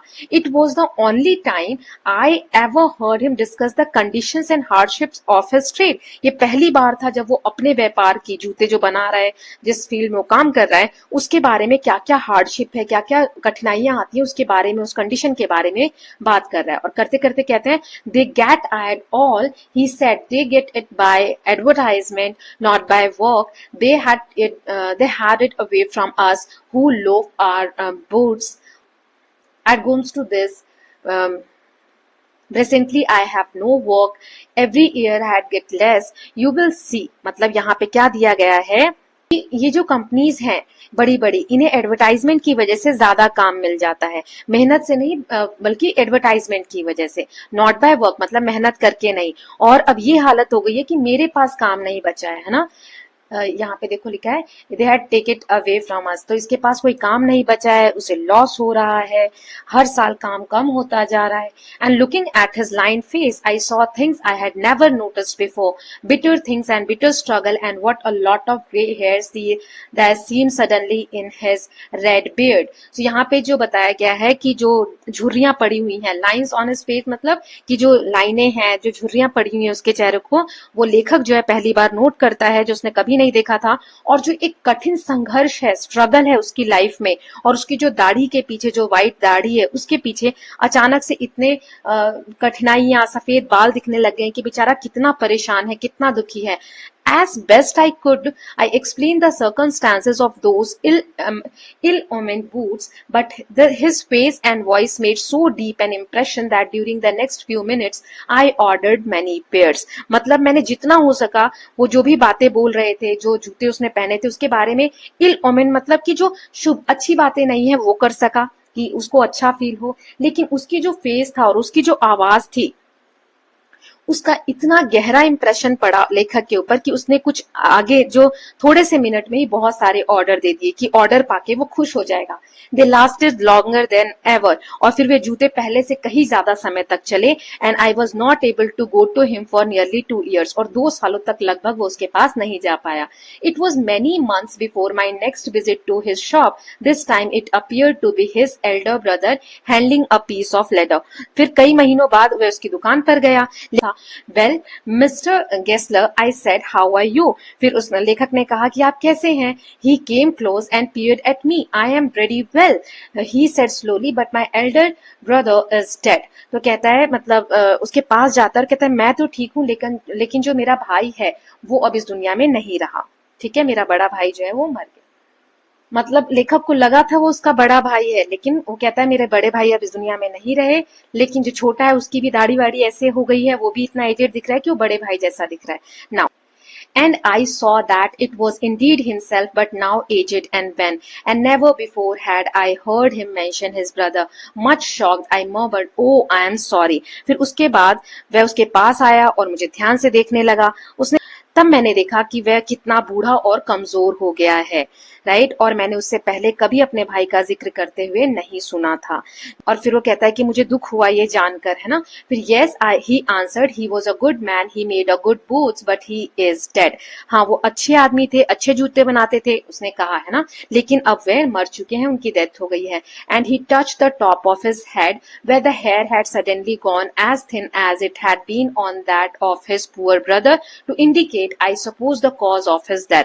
अब उसने अपने जो हाथ है उसको अपने सिर पे रखा जहां पे उसके बाल बहुत पतले हो गए थे, ताकि जैसे वो दिखाना चाह रहा हो कि वो भी जो उसके भाई के डेथ का कारण है, गरीबी और ये कि हाँ उसने बहुत दुख सहे और उसके कष्ट के कारण उसकी मृत्यु हो गई। तो वो दिखाना चाह रहा है यहाँ पर कि उसके भाई ने, जो उसका भाई जिसकी डेथ हो गई, वो बहुत मेहनत से अपना जीवन बिताया, कठिन जीवन जिया, कमजोर होकर, और उसकी मृत्यु हो गई। अब वह खुद भी कमजोर हो गया है। Do you want any boots? And he held up the leather in his hand. It's a beautiful piece. उसके बाद वो पूछता है कि तुम्हें कोई जूते चाहिए क्या, और वो चमड़ा दिखाते हुए कहता है कि ये एक ब्यूटीफुल पीस है, ये आप ले सकते हो।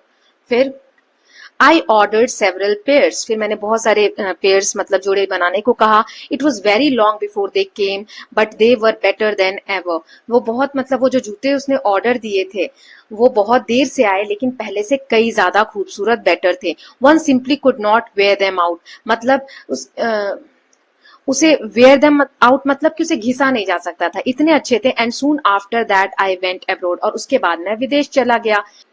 Now, it was over a year before I was again in London. At the first shop I went to was my old friends. I had left a man of 60. I came back to one of 75, pinched and worn, who genuinely this time did not at first know me.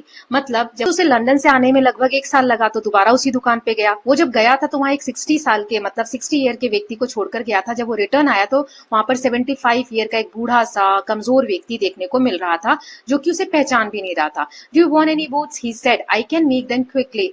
It's a slack time. मतलब वो कहता है क्या तुम्हें कोई जूते चाहिए? वो पहचान नहीं पाता कि कौन हूं मैं, है ना। और लेखक को कहता है क्या तुम्हें कोई जूते चाहिए? मैं इसे जल्दी से बना सकता हूँ, अभी आजकल काम भी बहुत कम है। I answered, please please, I want boots all around every kind. तो कहता है हाँ हाँ मुझे जूते चाहिए, मुझे हर तरीके के जूते आप बना कर दो। I had given those boots up when one evening they came. मैंने तो उम्मीद ही छोड़ दी थी कि वो जूते आएंगे, लेकिन एक शाम जब वे जूते आए, one by one I tried them all, मैंने एक एक करके सबको पहन के देखा। In shape and fit, in finish and quality of leather, they were the best he had ever made. चाहे फिनिशिंग की बात हो, क्वालिटी की बात हो, फिटिंग की बात हो, उसने आज तक के सबसे बेस्ट जूते मुझे बना के दिए थे। I flew down stair, wrote a cheque and posted it at once with my own hand. मैं नीचे गया और एक चेक पे साइन करके उसको भेजा मैंने। A week later, passing the little street, I thought I would go in and tell him how splendidly the new boots fitted. एक बार जब वो वहां से गुजर रहा था शाम के समय, तो उसने सोचा वहां पर जाकर उसको बोले कि तुमने कितने अच्छे जूते बनाए। But when I came to where his shop had been, his name was gone. लेकिन जब वो दुकान के पास गया तो उस दुकान पे जो उसका नाम लिखा हुआ था ना, गैस्लर ब्रदर्स, वो हट चुका था और वहां पर दुकान पे वो नाम नहीं था। I went it very much disturbed. उसे बहुत दुख लगा, परेशान हुआ। In the shop there was a young man with an English face. अब दुकान में एक अंग्रेज फेस वाला चेहरा, अंग्रेज फेस वाला एक युवक बैठा हुआ था, यंग मैन। आगे क्या हुआ चलिए। Mister Gessler in, I said कि मिस्टर गेस्लर कहाँ है? No sir, he said, but we can attend to anything with pleasure, we have taken the shop over. नहीं वो तो नहीं है, लेकिन अगर आपकी कोई भी जरूरत है तो हम उसको सुखी से मतलब खुश होकर उसको पूरा करना चाहेंगे। अब ये दुकान हमने ओन कर ली है, हमने ले ली है। Yes yes, I said, but mister Gessler कि हाँ हाँ वो तो ठीक है, लेकिन मिस्टर गेस्लर हैं कहाँ? तो लड़का कहता है, ओ ही आंसर डेड, वो तो उनकी मृत्यु हो गई है। Dead, but I only receive these boots from him last Wednesday week, लेकिन मुझे पिछले हफ्ते ही तो बुधवार के समय ये जूते उनकी दुकान से मिले हैं। तो फिर वो बच्चा कहता है, he said poor old man starved himself, उन्होंने अपना जीवन भूखे खत्म कर दिया, भूख से खत्म कर दिया, स्लो स्टार्वेशन, धीरे धीरे भूख से उनकी मृत्यु हो गई, जैसा कि डॉक्टर ने बताया। You see he went to work in such a way, would keep the shop on, wouldn't have a soul touch his boots except himself. When he got an order, it took time, such a time, people won't wait, he lost everybody. मतलब वो बताने लगा कि उनकी मृत्यु एक तो भूख के कारण हुई, और किस कारण से, तो जैसे वो अपनी दुकान को चलाने के पीछे सब कुछ लगा दिया अपना, अपने जो जूते थे वो किसी को टच नहीं करने देते थे, उन्हें कोई ऑर्डर मिलता था तो बहुत ज्यादा टाइम लेते थे, क्योंकि वो क्वालिटी तो देते थे लेकिन उसको बनाने में जो टाइम लगता था, लोग वेट नहीं कर सकते थे, लेदर वगैरह सामान वगैरह वो सब अच्छा करते थे, लेकिन कोई उनका इंतजार नहीं कर सकता था, तो उनके पास कम काम मिलने लगा और उन्होंने अपना सब कुछ खो दिया। And there he had sit going on and on, I will say that for him not a man in London made a better food boot, but look at the competition he never advertise. मैं इतना तो कहूंगा कि पूरे London में उनकी तरह कोई जूते नहीं बना सकता था, लेकिन आजकल कॉम्पिटिशन कितना है, उन्होंने कभी भी प्रचार नहीं किया, एडवर्टाइजमेंट नहीं किया। Would have the best leather too and do it all himself, मतलब वो खुद से इतनी मेहनत करके जूते बनाते थे, बेस्ट लेदर यूज करते थे। वेल देयर इट इज, फिर भी कुछ नहीं हुआ। What could you expect with his ideas, लेकिन उसे क्या हो सकता था, अगर आप एडवर्टाइज नहीं करोगे, लोग आपको पहचानेंगे नहीं, तो उससे क्या होगा। बट स्टार्वेशन, मतलब आश्चर्य होके लेखक ने पूछा, लेकिन भूख से मरना, that may be a bit flowery, ऐसा लग रहा है तुम बढ़ा चढ़ा कर बोल रहे हो, but I know myself he was sitting over his boots day and night to the very last, you see I used to watch him, मतलब मैं उन्हें देखता था, वो बहुत मेहनत से काम करते थे, कभी भी खाने के लिए समय नहीं देते थे। Never had a Penney in the house, कभी एक पैसा अपने घर में नहीं रखते थे, जो पैसा आता था सिर्फ रेंट देने में और लेदर खरीदने में लगा देते थे। How he lived so long I don't know, इतना लंबा वो जिए कैसे इतनी चीजों के बाद, मुझे तो यही समझ नहीं आता। He regularly let his fire go out, वो अपना खाना बनाने की जो अग्नि है, मतलब चूल्हा नहीं जलाते थे लेकिन काम करते थे। ही वॉज अ कैरेक्टर, वो एक अनोखे व्यक्ति थे, but he made good boots, लेकिन वो अच्छे जूते बनाते थे। तो लेखक सिर्फ इतना ही कह पाए, yes I said he made good boots, हाँ वो जूते तो अच्छे बनाते थे। तो ये कहानी है, उस ओरिजिनल स्टोरी का एक सिर्फ पार्ट लिया गया है, जो जॉन ग्लासवर्दी के ऊपर, क्वालिटी के ऊपर ये कहानी लिखी गई है, कि क्वालिटी के लिए भी लोग जो है अपना जीवन बिता देते हैं, क्वालिटी का काम करने के लिए। ओके, सो नाउ इस स्टोरी का हमें रिव्यू लिखना था, क्वालिटी बाय जॉन ग्लासवर्दी। तो इंट्रोडक्शन हो जाएगा, story about Mr Gessler, a hard working German boot maker in London. उसे ऐसा बिलीव था कि making perfect handmade boots with great dedication. इसकी समरी है कि मिस्टर गैसलर जो है उन्होंने बहुत सारा टाइम स्पेंड किया carefully making each pair of boots. His boots are strong and of excellent quality, however factory made boots become popular because they are cheaper and widely advertise, क्योंकि factory की जो boots होते थे वो बहुत ज्यादा advertisement होता था, सस्ते थे, इसलिए ज्यादा पॉपुलर हो गए। इसीलिए फ्यू कस्टमर्स उनके पास आने लगे, कम हो गए कस्टमर, उनका जो बिजनेस है सफर करने लगा और इवेंचुअली डाइज आफ्टर ओवरवर्किंग, ज्यादा वर्क करने के कारण से उनकी मृत्यु हो गई। थीम क्या है पोयम की, so conflict between traditional craftsmanship and industrialisation, मतलब जो ट्रेडिशनल चला आ रहा है, हाथ से जो कारीगर है वो काम करते हैं, और इंडस्ट्री से जो प्रोडक्शन होता है उसके बीच में कन्फ्लिक्ट दिखाया गया है। It shows how skilled artisans struggle in a world of mass-produced goods. Message क्या है स्टोरी का, true quality needs patience, skills and dedication, society should respect and support traditional craftsman. Then conclusion क्या है, the story highlights, story दिखाती कि किस तरीके से ट्रेडिशनल क्राफ्ट जो है वो डिक्लाइन हुआ ड्यू टू मॉडर्न इंडस्ट्रीज, और ये एनकरेज करती है लोगों को कि हमें हैंडमेड वर्क और आर्टिशंस को वैल्यू करना चाहिए। ओके, नाउ सो जो प्रेजेंटेशन के पॉइंट्स होंगे, जैसे कि ट्रेडिशनल क्राफ्ट में handmade, skill based, unique product, industrial goods क्या हो जाएगा, मशीन मेड होते हैं, क्विकली लार्ज क्वांटिटीज में बनाए जाते हैं। हैंडमेड जो प्रोडक्ट है उसमें आर्ट, पेशेंस ऑफ क्राफ्टमैनशिप दिखती है। मास प्रोडक्शन मतलब बड़े लेवल पे जो प्रोडक्शन होता है इसमें स्पीड और लो कॉस्ट होता है। ट्रेडिशनल आर्टिसंस जो हैं ऑफन लूज कस्टमर्स, क्योंकि जो फैक्ट्री से चीजें बन रही है वो सस्ती होती हैं। सोसाइटी को रिस्पेक्ट और सपोर्ट देना चाहिए ट्रेडिशनल क्राफ्ट्स को, और कल्चर को प्रिजर्व करना चाहिए। तो ये सारी चीजें मैंने बता दी है, यही पूछा गया था आपसे, यही देखो यहाँ पे पूछा गया था कि इसका रिव्यू लिखना है और प्रेजेंटेशन बनाना है, तो मैंने दोनों चीजें बता दी हैं, आप इससे हेल्प लेके कर सकते हैं। Okay, so with this students, ये कंटेंट शीट है आपका। इसमें हमने चैप्टर 1 के दोनों पार्ट कर लिए। चैप्टर 2 का पॉट मेकर और क्वालिटी जो स्टोरीज में दी गई थी वो हमने देख लिया है। एग्जाम में इसका रिव्यू लिखने को आ सकता है शॉर्ट में, राइट? तो ये आपको करना था। देन अब नेक्स्ट देखेंगे gifts of grace honouring our vocation. ये हमारा सेकेंड पार्ट होगा इस चैप्टर का। Okay, so will meet very soon. Till then please take care of yourself, keep learning, keep revising, and don't forget to subscribe the channel for more such videos. Thank you so much.